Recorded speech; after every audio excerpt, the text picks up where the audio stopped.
Hotel ಉದ್ಯಮ ಬಹಳಷ್ಟು ಜನ ಯೋಚನೆ ಮಾಡೋದು ದುಡ್ಡಿನ ಬಗ್ಗೆ. ಬೆಂಗಳೂರು ಅಂತ ನಗರದಲ್ಲಿ 90% ಜನ ಹೋಟೆಲ್ ಮೇಲೆ ಆಫ್ಟರ್ 90s ಆಯಿಲ್ಗಳು, ಡಾಲ್ಡಾಗಳು, ತರಕಾರಿಯಲ್ಲಿ ನೋಡಿದ್ರು ಅದಕ್ಕೇನೋ ಇಂಜೆಕ್ಟ್ ಮಾಡ್ತಾರೆ. ಸನ್ಫ್ಲವರ್ ಆಯಿಲ್ ಚಿನ್ನದ ಬಣ್ಣ ಹೇಗ್ ಬರಕ್ ಸಾಧ್ಯ? ಯಾವತ್ತು ದುಂಬಿ ರೆಕ್ಕೆ ಬಡಿಯೋದು ನಿಲ್ಲಿಸುತ್ತೆ ಅವತ್ತು ಮನುಷ್ಯನ ಹೃದಯನೂ ನಿಂತವೆ 100%. ಅವಾಗ ಡಿಸೈಡ್ ಮಾಡಿದೆ ಇಲ್ವೇ ಇಲ್ಲ, ಯಾವುದೇ ಕಾರಣಕ್ಕೂ ಇದನ್ನ ಮಾಡಲೇಬಾರ್ದು ಅಂತ. ನಮ್ಮ ತಂದೆನೂ ಕೂಡ ಇದೆಲ್ಲ ಆಗೋದಿಲ್ಲ, ಬಿಸ್ನೆಸ್ಗೆ ಇದೆಲ್ಲ ಬೇಕಿಲ್ಲ ಅಂತ ಯಾವುದೋ ಫಾರಿನ್ ಬ್ರ್ಯಾಂಡ್ ಬಂತು. ಇವತ್ತು ರಿಫೈನ್ಡ್ ಆಯಿಲ್ ಮಾಡ್ಬಿಟ್ಟಿದೀವಿ, ಇದು ತುಂಬಾ ಒಳ್ಳೇದು ತಗೊಳ್ಳಿ ಅಂತ ಇಡೀ ಮಾರ್ಕೆಟಿಗೆ. ಕೆಟ್ಟ ಹೋಟೆಲ್ಗಳು ಕಂಪ್ಲೀಟ್ ಆಗಿ ಬಂದ್ ಆಗ್ಬಿಡತ್ವಾ? ಇದೇನಂದ್ರೆ ಸರ್ಕಾರ ಯಾಕೆ ನೆಲಕ್ಕೆ ಹಚ್ಚುತ್ತದೆ ಬಹಳ ಉದ್ಯಮಗಳು? ಅಮೆರಿಕದಲ್ಲಿ 10 ವರ್ಷದಿಂದ ಏನ್ ಸಕ್ಸಸ್ ಆಗಿದೆ ಅದು ಇಂಡಿಯಾದಲ್ಲಿ ಇವತ್ತು. ಇನ್ಫ್ಲೂಯೆನ್ಸರ್ಗಳು ಉದ್ಯಮನ ಡೈಲಿ ಇಷ್ಟು ವ್ಯಾಪಾರ ಮಾಡ್ತಾರೆ, ಅಷ್ಟು ಲಾಭ ಆಗ್ತಾ ಇದೆ. ಇದೆಲ್ಲ ಜನಗಳಿಗೆ ಏನಂದ್ರೆ ದಿಕ್ ತಪ್ಸೋ ದಾರಿ ತಪ್ಸೋ ಕೆಲಸಗಳು. ದುಡ್ಡಿಗಾಗಿನೇ ನಾನು ಪಾರ್ಟ್ನರ್ ಮಾಡ್ಕೊಂಡಿದ್ದೀನಿ ಅಂದ್ರೆ ಯಾವುದೋ ಅದಕ್ಕೆ ಮರಳಾಗ್ಬೇಡಿ, ಅದನ್ನ ಮಾಡಿಬಿಡಿ. ಹಸಿ ತ್ಯಾಜ್ಯ ಒಣ ತ್ಯಾಜ್ಯ ಅನ್ನೋದು ಇವತ್ತಿಗೂ BBMP ಅವರು ಎಲ್ಲ ಒಂದೇ ವೆಹಿಕಲ್ಗೆ ಹಾಕೊಂಡು ತಗೊಂಡೋಗ್ತಾರೆ. ಕಸದ್ದು ಒಂದು ಮಾಫಿಯಾ ಆಗೋಗಿದೆ. ಹೋಟೆಲ್ ಉದ್ಯಮದಲ್ಲಿ ಉತ್ತರ ಭಾರತೀಯರನ್ನ ಕರ್ಕೊಂಡು ಬಂದ್ಬಿಡ್ತಾರೆ, ಕನ್ನಡಿಗರಿಲ್ಲ ಸ್ಪೆಷಲಿ ಅಂತ. ಏನಾಗಿದೆ ಅಂದ್ರೆ ನಮ್ಮಲ್ಲಿ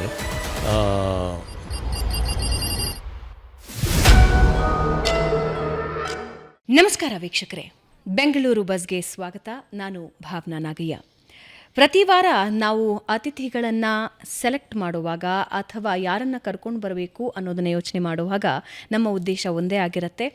ಬರುವ ಅತಿಥಿ ನಿಮ್ಮ ಜೀವನಕ್ಕೆ ಒಂದು ಮಾರ್ಗದರ್ಶನ ನೀಡಬೇಕು, ಒಂದು ಒಳ್ಳೆಯ ಸಂದೇಶದೊಂದಿಗೆ ಜೀವನೋತ್ಸಾಹ ತುಂಬಬೇಕು ಅಂತ. ಹಾಗಾಗಿಯೇ ಬೆಂಗಳೂರು ಬಸ್ನ ಪ್ರತಿ ಪಾಡ್ಕಾಸ್ಟು ಕೂಡ ಒಂದು ವಿಶೇಷ ಅತಿಥಿಯೊಂದಿಗೆ ನಿಮಗೆ ಹಲವಾರು ವಿಷಯಗಳನ್ನು ತಿಳಿಸ್ಕೊಡುತ್ತೆ. ಹಾಗಾಗಿಯೇ ಹೊಸ ಕಾಂಟೆಂಟ್ಸ್ ಅಥವಾ ಹೊಸ ವ್ಯಕ್ತಿಗಳ ಸಾಧನೆ, ಅವರ ಯಶಸ್ಸನ್ನು ನೀವು ತಿಳ್ಕೋಬೇಕಾದ್ರೆ ಬೆಂಗಳೂರು ಬಸ್ನ ಸಬ್ಸ್ಕ್ರೈಬ್ ಮಾಡಿ, ಬೆಲ್ ಐಕನ್ ಟಿಕ್ ಮಾಡಿ. ಇದರಿಂದಾಗಿ ನಿಮಗೆ ಹೊಸ ಪಾಡ್ಕಾಸ್ಟ್ಗಳು, ಅತಿಥಿಗಳ ಜೀವನ ಇವೆಲ್ಲವೂ ಕೂಡ ಗೊತ್ತಾಗ್ತಾ ಇರುತ್ತೆ. ಇವತ್ತು ನಮ್ಮ ಜೊತೆ ಮತ್ತೊಬ್ಬರು ವಿಶೇಷ ಅತಿಥಿ ಇದ್ದಾರೆ. ಅವರು ಹೋಟೆಲ್ ಉದ್ಯಮದಲ್ಲಿ ಪರಿಣಿತರು. ಆದರೆ ಅದಕ್ಕಿಂತ ಹೆಚ್ಚು ಅವರನ್ನು ಜನ ನೆನೆಸಿಕೊಳ್ಳೋದು ಅಥವಾ ಅವರ ಯಶಸ್ಸನ್ನು ಹಾಡಿ ಹೊಗಳೋದು ಗ್ರಾಹಕರ ಕುರಿತಾಗಿ, ಅವರಿಗಿರುವ ಕಾಳಜಿಯ ಕುರಿತಾಗಿ. ಹಾಗೆ ಪರಿಸರದ ಬಗ್ಗೆ, ಗ್ರಾಹಕರ ಬಗ್ಗೆ, ಉದ್ಯಮದ ಬಗ್ಗೆ ಅವರು ತೆಗೆದುಕೊಂಡಿರುವ ಹಲವಾರು ನಿರ್ಧಾರಗಳಿಂದ ಅವರ ಹೆಸರು ಹೋಟೆಲ್ ಉದ್ಯಮದಲ್ಲಿ ಮುಂಚೂಣಿಯಲ್ಲಿ ಬರ್ತಾ ಇರುತ್ತೆ. ಸೌತ್ ರುಚೀಸ್ ಈ ಹೆಸರು ಕೇಳಿದ್ರೇ ನಿಮ್ಮೆಲ್ಲರಿಗೂ ಅರ್ಥ ಆಗಿರುತ್ತೆ. ಅಲ್ಲಿನ ಟೇಸ್ಟಿಗೆ ಎಷ್ಟು ವ್ಯಾಲ್ಯೂ ಇದೆಯೋ, ಅಲ್ಲಿನ ಹೈಜಿನಿಟಿಗೆ ಎಷ್ಟು ವ್ಯಾಲ್ಯೂ ಇದೆಯೋ, ಅದರ ಜೊತೆಗೆ ಆ ಫುಡ್ಗಳಲ್ಲಿ ಅಂದರೆ ತಿಂಡಿ ಪದಾರ್ಥಗಳಲ್ಲಿ ಬಳಸುವ ಪ್ರತಿಯೊಂದು ಪದಾರ್ಥದಲ್ಲೂ ಕೂಡ ನೈಸರ್ಗಿಕತೆಯನ್ನು ಹೇಗೆ ಉಳಿಸ್ಕೊಂಡಿದ್ದಾರೆ, ಅದನ್ನು ಹೇಗೆ ಬೆಳೆಸ್ಕೊಂಡಿದ್ದಾರೆ, ಗ್ರಾಹಕರ ಆರೋಗ್ಯದ ಬಗ್ಗೆ ಯಾವ ರೀತಿ ಗಮನ ಕೊಡ್ತಾರೆ ಅನ್ನೋದನ್ನು ಒಂದು ಸಲ ಅಲ್ಲಿಗೆ ಹೋದರೆ ನಿಮಗೆ ಅರ್ಥ ಆಗುತ್ತೆ. ಎಲ್ಲದರ ಬಗ್ಗೆಯೂ ಯೋಚನೆ ಮಾಡಿ ಜೊತೆಗೆ ಉದ್ಯಮದಲ್ಲಿ ಮುಂದುವರಿಬೇಕು ಅನ್ನೋ ಕನಸು ಕಟ್ಟು ಬಹಳಷ್ಟು ಜನ ಅರ್ಧಕ್ಕೆ ನಿಂತು ಬಿಡ್ತಾರೆ. ಆದರೆ ನಮ್ಮ ಜೊತೆ ಇರುವ ಅತಿಥಿ ಅದೆಲ್ಲವನ್ನೂ ಬಹಳ ಸದೃಢವಾಗಿ ನಿಭಾಯಿಸಿಕೊಂಡು ಮುನ್ನುಗ್ಗುತ್ತಾ ಇದ್ದಾರೆ. ಹಾಗೆ ತಮ್ಮ ಹೆಸರನ್ನು ಇತರರ ನಡುವೆ ವಿಭಿನ್ನವಾಗಿ ನಿಲ್ಲಿಸ್ತಾ ಇದ್ದಾರೆ. ಸೌತ್ ರುಚೀಸ್ನ ಪ್ರದೀಪ್ ಚಿಯಾ ಅವರವರು ನಮ್ಮ ಜೊತೆ ಇದ್ದಾರೆ. ಅವರನ್ನು ಕಾರ್ಯಕ್ರಮಕ್ಕೆ ಸ್ವಾಗತಿಸೋಣ. ಸರ್ ನಮಸ್ಕಾರ. ನಮಸ್ತೆ ಮೇಡಮ್. ಹೇಗಿದ್ದೀರಿ? ತುಂಬ ಚೆನ್ನಾಗಿದ್ದೀನಿ. ನನಗೆ ಇವತ್ತು ಈ ಅವಕಾಶ ಮಾಡಿಕೊಟ್ಟಿದ್ದಕ್ಕೆ ತಮಗೆ ಧನ್ಯವಾದ ಹೇಳಕ್ಕೆ ಇಷ್ಟಪಡ್ತೀನಿ. ನಾನು ನೀವು ಬಂದಿದ್ದಕ್ಕೆ ನಮ್ಮೆಲ್ಲರ ಪರವಾಗಿ ಧನ್ಯವಾದ ಸರ್. ಸೌತ್ ರುಚೀಸ್ ಅಂದ ತಕ್ಷಣ ಅಲ್ಲೊಂದು ವಿಶೇಷವಾದ ಗಮನ ಹೋಗುತ್ತೆ. ನಿಮ್ಮ ಹೋಟೆಲ್ಗೆ, ರೆಸ್ಟೋರೆಂಟ್ಗೆ ನಾವು ಬಹಳಷ್ಟು ಸಲ ಬಂದಿದ್ದೀವಿ, ಹಾಗೆ ಬಹಳಷ್ಟು ಗ್ರಾಹಕರು ಮಾತಾಡೋದನ್ನ ಕೇಳಿಸ್ಕೊಂಡಿದ್ದೀವಿ. ಉದ್ಯಮ ಅಂತ ನೋಡಿದಾಗ ಬಹಳಷ್ಟು ಜನ ಯೋಚನೆ ಮಾಡೋದು ದುಡ್ಡಿನ ಬಗ್ಗೆ. ಹೌದು, ನಾನು ₹1 ಹಾಕಿದ್ರೆ ₹10 ತೆಗಿಬೇಕು, ₹1 ಹಾಕಿದ್ರೆ ₹100 ತೆಗಿಬೇಕು, ಅದರಲ್ಲಿ ಕೆಟ್ಟದು ಒಳ್ಳೆಯದು ಆಮೇಲೆ ನೋಡ್ಕೋಣ ಅಂತ ಬಹಳಷ್ಟು ಜನ ಯೋಚನೆ ಮಾಡ್ತಾರೆ. ಆದರೆ ಈ ಹೋಟೆಲ್ ಉದ್ಯಮ ಇದೆಯಲ್ಲ, ಅದು ಗ್ರಾಹಕರ ಹೊಟ್ಟೆ ತುಂಬಿಸೋದ್ರ ಜೊತೆಗೆ ಅವರ ಆರೋಗ್ಯನೂ ಕೂಡ ಗಮನ ಕೊಡಬೇಕಾಗುತ್ತೆ. ಇವತ್ತು ನಾವು ಬ್ಯುಸಿ ಲೈಫಲ್ಲಿ ಅವಲಂಬಿತರಾಗಿರೋದೇ ರೆಸ್ಟೋರೆಂಟ್ಗಳ ಮೇಲೆ. ರೆಸ್ಟೋರೆಂಟ್ಗಳಿಂದ ಊಟ ತರ್ತಾರೆ. ಇತ್ತೀಚಿನ ದಿನದಲ್ಲಿ ಬೆಂಗಳೂರಿನಂತಹ ಮಹಾನಗರದಲ್ಲಿ ಏನಾಗಿದೆ ಅಂದರೆ, ಭಾನುವಾರ ಆದರೆ ಬೆಳಗ್ಗೆ ತಿಂಡಿ ರೆಸ್ಟೋರೆಂಟ್ಗಳಲ್ಲೇ ಆಗುತ್ತೆ, ಕೆಲವರ ಊಟ, ರಾತ್ರಿ ಊಟ ರೆಸ್ಟೋರೆಂಟ್ಗಳಲ್ಲೇ ಆಗುತ್ತೆ. ನಾವು ಅಷ್ಟು ಅವಲಂಬಿತರಾಗಿದ್ದೀವಿ. ಸೊ ಗ್ರಾಹಕರಿಗೆ ಒಳ್ಳೆಯದನ್ನು, ಆರೋಗ್ಯಕರವಾದದ್ದನ್ನು ಎಷ್ಟು ರೆಸ್ಟೋರೆಂಟ್ಗಳು ಕೊಡ್ತಾ ಇವೆ ಅನ್ನೋದನ್ನು ನಾವು ನೋಡ್ತಾ ಹೋಗೋದಾದರೆ ಸಂಖ್ಯೆಗಳು ಬಹಳ ಕಮ್ಮಿ ಇದೆ. ಅಂಥದ್ರಲ್ಲಿ ಸೌತ್ ರುಚೀಸ್ ಮುಖ್ಯವಾಗಿ ಯೋಚನೆ ಮಾಡೋದು ಗ್ರಾಹಕರ ಆರೋಗ್ಯ. ಹೌದು, ಖಂಡಿತವಾಗ್ಲೂ.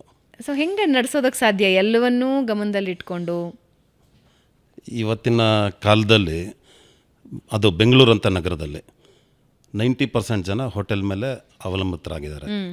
ಏನಕ್ಕೆ ಅಂದರೆ, ಈ ಬೆಂಗಳೂರು ಅನ್ನೋದು ಒಂದು 50 ಕಿಲೋಮೀಟರ್ ರೇಡಿಯಸ್ಸಲ್ಲಿ ಬೆಳೆದು ನಿಂತಿದೆ.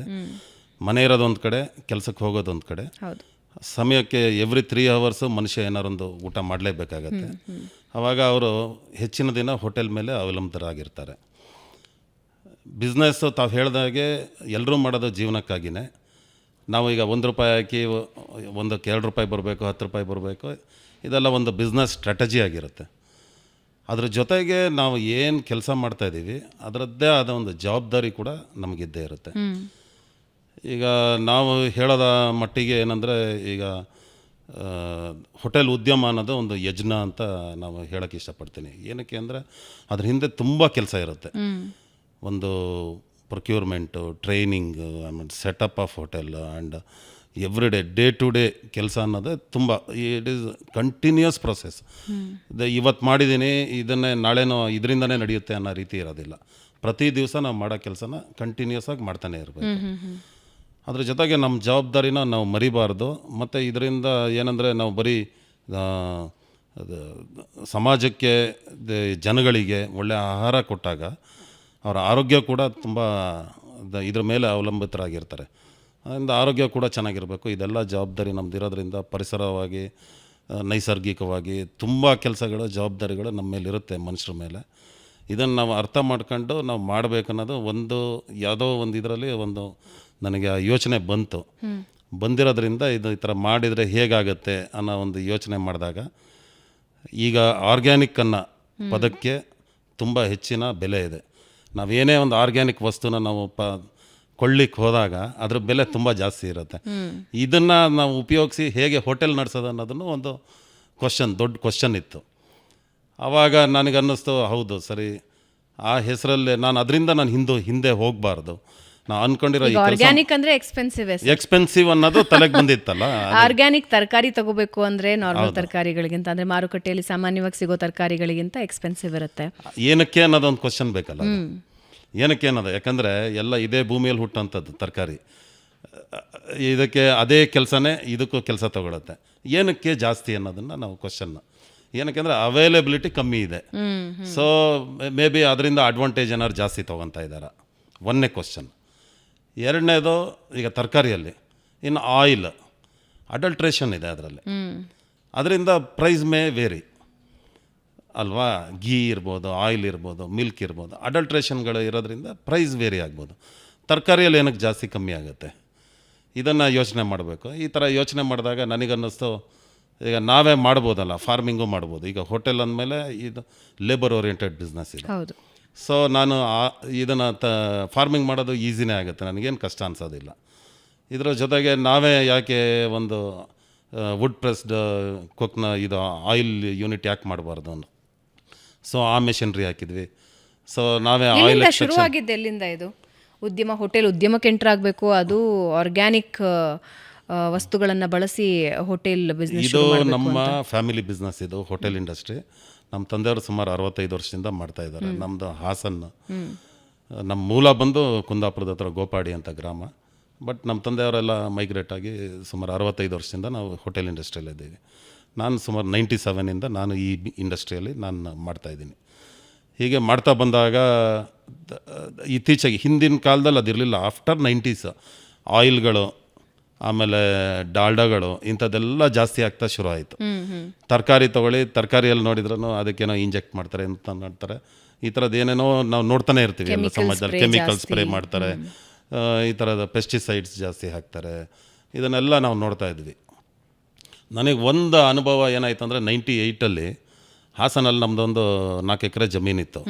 ನಮ್ಮ ತಂದೆಯವ್ರ ಹತ್ರ ಒಂದು 40 ಹಸುನೂ ಇತ್ತು. ನಮ್ಮ ಡೈರಿ ಫಾರ್ಮಿಂಗ್ ಇತ್ತು ನಮ್ಮ ತಂದೆಯವ್ರ ಹತ್ರ. ಬಟ್ ಜಮೀನನ್ನು ಖಾಲಿ ಬಿಟ್ಟಿದ್ದರು, ಏನೂ ಮಾಡಿರಲಿಲ್ಲ.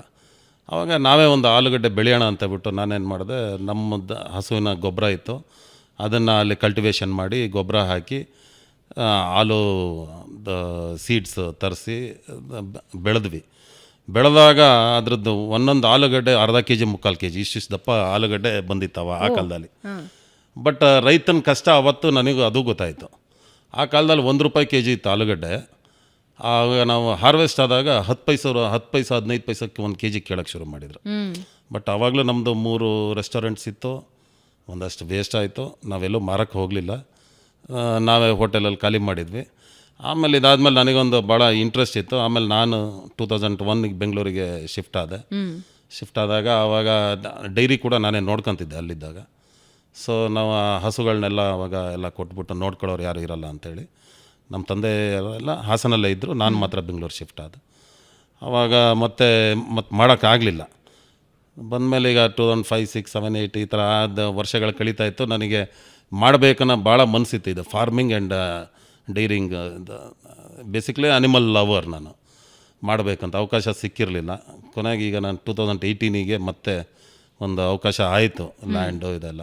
ಮತ್ತು ಹಸುಗಳನ್ನು ಈ ಸಲ ಏನು ಮಾಡಿದ್ದೀನಿ, ಮೊದಲು ನನ್ನ ಹತ್ರ ದೇಸಿ ಹಸು, HF ಜರ್ಸಿ ಎರಡೂ ಇತ್ತು. ಈ ಸಲ ನಾನೇನು ಮಾಡಿದೆ, ಬೇಡ ನಮ್ಮ ದೇಸಿ ತಳಿ ಇಲ್ಲಿನ ನೇಟಿವ್ ಹಳ್ಳಿಕಾರ್ ಬ್ರೀಡ್ ಮಾತ್ರ ಸಾಕೋಣ ಅಂತ ಹೇಳ್ಬಿಟ್ಟು. ಮತ್ತು ನನಗೆ ಆ ಡೈರಿಂಗ್ ಪ್ರೋಸೆಸ್ ನನಗೆ ಅದು ಸರಿ ಅಂತ ಕಾಣಿಸ್ತಾ ಇರಲಿಲ್ಲ. ಓಕೆ. ಹಸುನ ಸಾಕೋದು ಬರೀ ನಾವು ಹಾಲಿಗೋಸ್ಕರನೇ ಸಾಕ್ತಾರೆ ಜನ, ಅದರಿಂದ ಅದ್ರ ಜೀವನ ಯಾರು ಯೋಚನೆ ಮಾಡೋದಿಲ್ಲ ಅನ್ನೋ ರೀತಿಯಲ್ಲಿ ಅದಕ್ಕೋಸ್ಕರ ಬರೀ 2 ಕರು ತಂದೆ ಫಸ್ಟು. ಅದೇ ಆಮೇಲೆ 2 ಹಸು ಆಯಿತು, ಅದಕ್ಕೆ 2 ಕರು ಆಯಿತು, ಮತ್ತು ಈಗ 6 ಕರು ಹಸು ಎಲ್ಲ ಸೇರಿ ನನ್ನದೇ ಒಂದು ಫ್ಯಾಮಿಲಿ ಇದೆ. ಬಟ್ ನಾವು ಅದರ ಹಾಲನ್ನು ನಾವು ಯೂಸ್ ಮಾಡೋದಿಲ್ಲ, ಅದು ಕರುಗಳಿಗೆ ಬಿಡ್ತೀವಿ. ಬಟ್ ಅದರಿಂದ ಬರೋ ಗಂಜಲ ಮತ್ತು ಸೆಗಣಿಯಿಂದ ನಾವು ಜೀವಾಮೃತ, ಘನಾಮೃತ, ಪಂಚಗವ್ಯ ಮತ್ತು ಕೆಲವು ಕಷಾಯಗಳು, ಪಪ್ಪಾಯ ಎಲೆ ಆಮೇಲೆ ಇಂಥದ್ದೆಲ್ಲ ಬಳಸ್ಬಿಟ್ಟು ಕಷಾಯಗಳನ್ನೆಲ್ಲ ನಾವು ಮಾಡ್ಕೊತೀವಿ. ಇದು ಯಾವ ಥರ ವರ್ಕ್ ಆಗುತ್ತೆ ಅಂದರೆ, ನೋಡಿ ಮನುಷ್ಯ ನಾವು ಅಂದ್ಕೊತೀವಿ ಮನುಷ್ಯರು ನಾವು ಇಡೀ ಸೊಸೈಟಿ ಅಥವಾ ಇಡೀ ಭೂಮಿಗೆ ನಾವೆಲ್ಲ ದೊಡ್ಡ ಸಾಧನೆ ಮಾಡ್ತಾಯಿದ್ದೀವಿ, ನಾವೇನೋ ಕೆಲಸ ಎಲ್ರಿಗೋಸ್ಕರ ನಾವು ಬದುಕ್ತಾಯಿದ್ದೀವಿ ಅಂದ್ಕೊತೀವಿ. ಬಟ್ ನಾವು ಯಾರಿಗಾಗಿ ಏನೂ ಮಾಡ್ತಾಯಿಲ್ಲ, ಎಲ್ಲದನ್ನು ನಾವು ತಗೊತಾ ಇದ್ದೀವಿ ಅಷ್ಟೇ. ಬೇರೆಯವರು ನಮಗೋಸ್ಕರ, ಬೇರೆ ಜೀವಿಗಳು ನಮಗೋಸ್ಕರ ಕೆಲಸ ಮಾಡ್ತಾಯಿದ್ದಾವೆ. ಅದು ನಾವು ಅದನ್ನು ಒಂದು ಕಾನ್ಷಿಯಸ್ ಆಗಿ ಗುರುತಿಸಿದಾಗ, ಯೋಚನೆ ಮಾಡಿದಾಗ ಅನಿಸುತ್ತೆ. ಈಗ ಒಂದು ಜೇನುನೊಣ ಇರ್ಬೋದು, ದುಂಬಿ ಇರ್ಬೋದು, ಆಮೇಲೆ ಒಂದು ಗೆದ್ಲು ಹುಳ ಇರ್ಬೋದು, ಇರುವೆ ಇರ್ಬೋದು, ಇವೆಲ್ಲ ನಮಗೋಸ್ಕರ ಪಾಪ ಅದಕ್ಕೆ ಸೆಲ್ಫ್ಲೆಸ್ ಆಗಿ ಅದು ಕೆಲಸ ಮಾಡ್ತಾ ಇರುತ್ತೆ. ನಮಗೂ ಯಾರೋ ಎಲ್ಲದೂ ಕೊನೆಗೆ ಇದನ್ನು ಅನುಭವಿಸೋದು ಮನುಷ್ಯನೇ ಪಾಪ. ಅವು ಏನೂ ಅನುಭವಿಸೋದಿಲ್ಲ. ನಾವು ಹುಟ್ಟಿದಾಗಿಂದ ಸಾಯೋ ತನಕ ಮನುಷ್ಯನಿಗೋಸ್ಕರ ಜೀವನ ಎಲ್ಲದನ್ನೂ ಶೇಖರಣೆ ಮಾಡುತ್ತೆ, ಕೆಲಸ ಮಾಡುತ್ತೆ, ಸಾಯ್ತವೆ. ಮನುಷ್ಯ ಮಾತ್ರ ಅದನ್ನೆಲ್ಲದನ್ನು ಸಾಯಿಸೋದು ಒಂದೇ ಯೋಚನೆ ನಮಗೆ, ಬೇರೆ ಏನೂ ಇಲ್ಲ ನಮಗೆ. ಒಂದು ಗೆದ್ಲು ಹುಳನೇ ನೋಡಿ, ಒಂದು ಹುತ್ತ ಕಟ್ಟುತ್ತೆ, ಅದರಲ್ಲಿ ಕೊನೆಗೆ ಹಾವು ಬಂದು ಸೇರುತ್ತೆ ಅಂತಾರೆ. ಬಟ್ ಅದು ಎಷ್ಟು ಚೆನ್ನಾಗಿ ಆ ಮಣ್ಣನ್ನು ಮಾಡಿರ್ತಾರೆ, ಒಂದು ಗಂಧದ ಥರ ಮಾಡಿಟ್ಟಿರುತ್ತೆ. ನಾವೀಗ ಜೀವಾಮೃತ ಮಾಡಬೇಕಾದ್ರೂ ನಮಗೆ 10 kg ಸಗಣಿ, 10 ಲೀಟ್ರ್ ಗಂಜಲ, 1 kg ಕಡಲೆ ಹಿಟ್ಟು, 1 kg ಬೆಲ್ಲ, ಹುತ್ತದ ಮಣ್ಣು ಬೇಕೇ ಬೇಕು. ಇಷ್ಟೆಲ್ಲ ನಾವು ಹಾಕಿದ್ರು ಹುತ್ತದ ಮಣ್ಣು ನಮಗೆ ಬೇಕೇ ಬೇಕು. ಹುತ್ತದ ಮಣ್ಣು ಹಾಕಿದಾಗ ಅದೊಂದು ಜೀವಾಮೃತ ಆಗುತ್ತೆ. 21 ದಿವಸ ಇಟ್ಟು ಅದೊಂದು ಪ್ರೋಸೆಸ್ ಇದೆ ಮಾಡಿದಾಗ, ಅದನ್ನು ನಾವು ಮಣ್ಣಿಗೆ ಹಾಕಿದಾಗ ಮತ್ತು ಆ ಮಣ್ಣು ಕೂಡ ಅದೇ ಥರ ಒಂದು ಬೆಣ್ಣೆ ಥರ ಆಗುತ್ತೆ ಮಣ್ಣು. ಭೂಮಿ ಅನ್ನೋದು ಈ ಸಾಯಿಲ್ ಕ್ರಿಯೇಷನ್ ಇದೆಯಲ್ಲ, ಅದು very very important farming. Hotel ಬಿಸ್ನೆಸ್ಸಿಂದ ಈ ಕೃಷಿ ಬಗ್ಗೆ ಹೆಂಗೆ ಇಂಟ್ರೆಸ್ಟ್ ನಿಮಗೆ? ಅದೇ ನಾನು ಹೇಳಿದ್ನಲ್ಲ ಮೇಡಮ್, ನನಗೆ ಏನಂದರೆ ನಾನು SSLC ತನಕ ನಮ್ಮ ತಂದೆ ತಾಯಿ ಜೊತೆಗಿದ್ದೆ. PUCಗೆ ನಮ್ಮ ಅಜ್ಜಿ ಮನೆಗೆ ಹೋದೆ ನಾನು, 2 years PUC ಓದೋಕ್ಕೆ.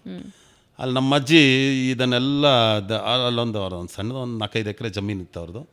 ಪ್ರತಿ ವರ್ಷ ಕಲ್ಟಿವೇಷನು ಇದೆಲ್ಲ ಮಾಡ್ತಾಯಿದ್ರು. ಭತ್ತ, ಉದ್ದಿನ ಬೆಳೆ ಬೆಳೀತಾಯಿದ್ರು, ಶೇಂಗಾ ಬೆಳೀತಾಯಿದ್ರು, ಆಮೇಲೆ ಆಯಾ ಸೀಸನ್ಗೆ ಏನೇನು ಬೆಳಿಬೇಕು. ಸೊ ನಾನು ಅವ್ರ ಜೊತೆಗೆ ಹೋದಾಗ ಒಂದು ಸೀಡ್ಸನ್ನು ಯಾವ ಥರ ನಾವು ಪ್ರೊಕ್ಯೂರ್ ಮಾಡಬೇಕು, ನಮ್ಮ ನೇಟಿವ್ ಆ್ಯಂಡ್ ದೇಸಿ ತಳಿಯ ಸೀಡ್ಸನ್ನು ಯಾವ ಥರ ಪ್ರೊಕ್ಯೂರ್ ಮಾಡಬೇಕು, ಆಮೇಲೆ ಅದನ್ನು ಯಾವ ಥರ ಕಲ್ಟಿವೇಟ್ ಮಾಡಬೇಕು, ಯಾವ ಥರ ಹಾರ್ವೆಸ್ಟ್ ಮಾಡಬೇಕು, ಇದೆಲ್ಲ ನಮ್ಮ ಅಜ್ಜಿಯಿಂದ ನನಗೆ ಒಂದು ಮಾಹಿತಿ. ಒಂದು 2 ವರ್ಷ ಅವ್ರ ಜೊತೆಗೆ ಇದ್ದಿದ್ದರಿಂದ, ಅದು ಹಳ್ಳಿ ಕುಗ್ರಾಮ. ಆ ಕಾಲದಲ್ಲಿ ಯಾವುದೇ ಥರ ನಮಗೆ ಮೊಬೈಲ್ ಇರಲಿಲ್ಲ, TV ಇರಲಿಲ್ಲ ಮನೇಲಿ, ಆ್ಯಂಡ್ ಬೇರೆ ಯಾವುದೇ ಜೀವನ ಅನ್ನೋದು, ಎಂಟರ್ಟೈನ್ಮೆಂಟ್ ಅನ್ನೋದೇನಿರಲಿಲ್ಲ. ಇದೆಲ್ಲ ನನಗೂ ಒಂದು ಹೊಸತನ. ಆವಾಗ ಎಲ್ಲ ಕಡೆ ಅವ್ರ ಜೊತೆಗೆ ಓಡಾಡಿ ಕೆಲಸ ಮಾಡ್ಕೊಂಡು ಅದೊಂದು ಇಂಟ್ರೆಸ್ಟ್ ಆಗೇ ಇತ್ತು ತಲೆಯಲ್ಲಿ. ಹಾಗೆ ನಾವು ಆಮೇಲೆ ಎಜುಕೇಷನ್ ಆಯಿತು, ಆದಮೇಲೆ ಮತ್ತೆ ಇದು ಯಾವತ್ತೋ ಒಂದು ತಲೆಯಲ್ಲಿತ್ತು ಈ ಥರ ಮಾಡಬೇಕು ಅಂತ. ಸೊ ನಾನು ಇದ್ದಿದ್ದು ಫೀಲ್ಡ್ ಕೂಡ ಹೋಟೆಲ್ ಇಂಡಸ್ಟ್ರಿ.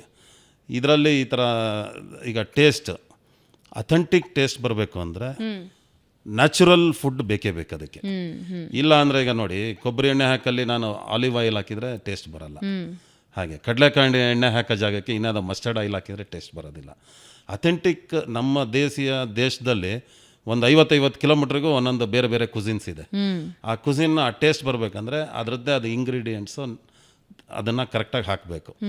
ಇದನ್ನೆಲ್ಲ ಮಾಡಿದರೆ ಬರುತ್ತೆ ಅಂತ ಹೇಳ್ಬಿಟ್ಟು ಈಗ ನಾನು ಹೋಟೆಲ್ ನಡೆಸಬೇಕಾದ್ರೆ ಒಂದು ಫಸ್ಟು ಯಾಕೆ ಈ ಟೇಸ್ಟ್ ಅಂದರೆ, ಒಂದು ಮಸಾಲೆ ದೋಸೆ ಅಂದರೆ ಹೇಗಿರಬೇಕು, ಒಂದು ಈ ಸಾಂಬಾರು ಅಂದರೆ ಯಾವ ಥರ ಇರಬೇಕು, ಇದರದ್ದು ರೆಸಿಪಿಗೆ ರೆಡಿ ಮಾಡಿ ರೆಸಿಪಿ ಆದಮೇಲೆ ಏನು ಹಾಕಬೇಕು.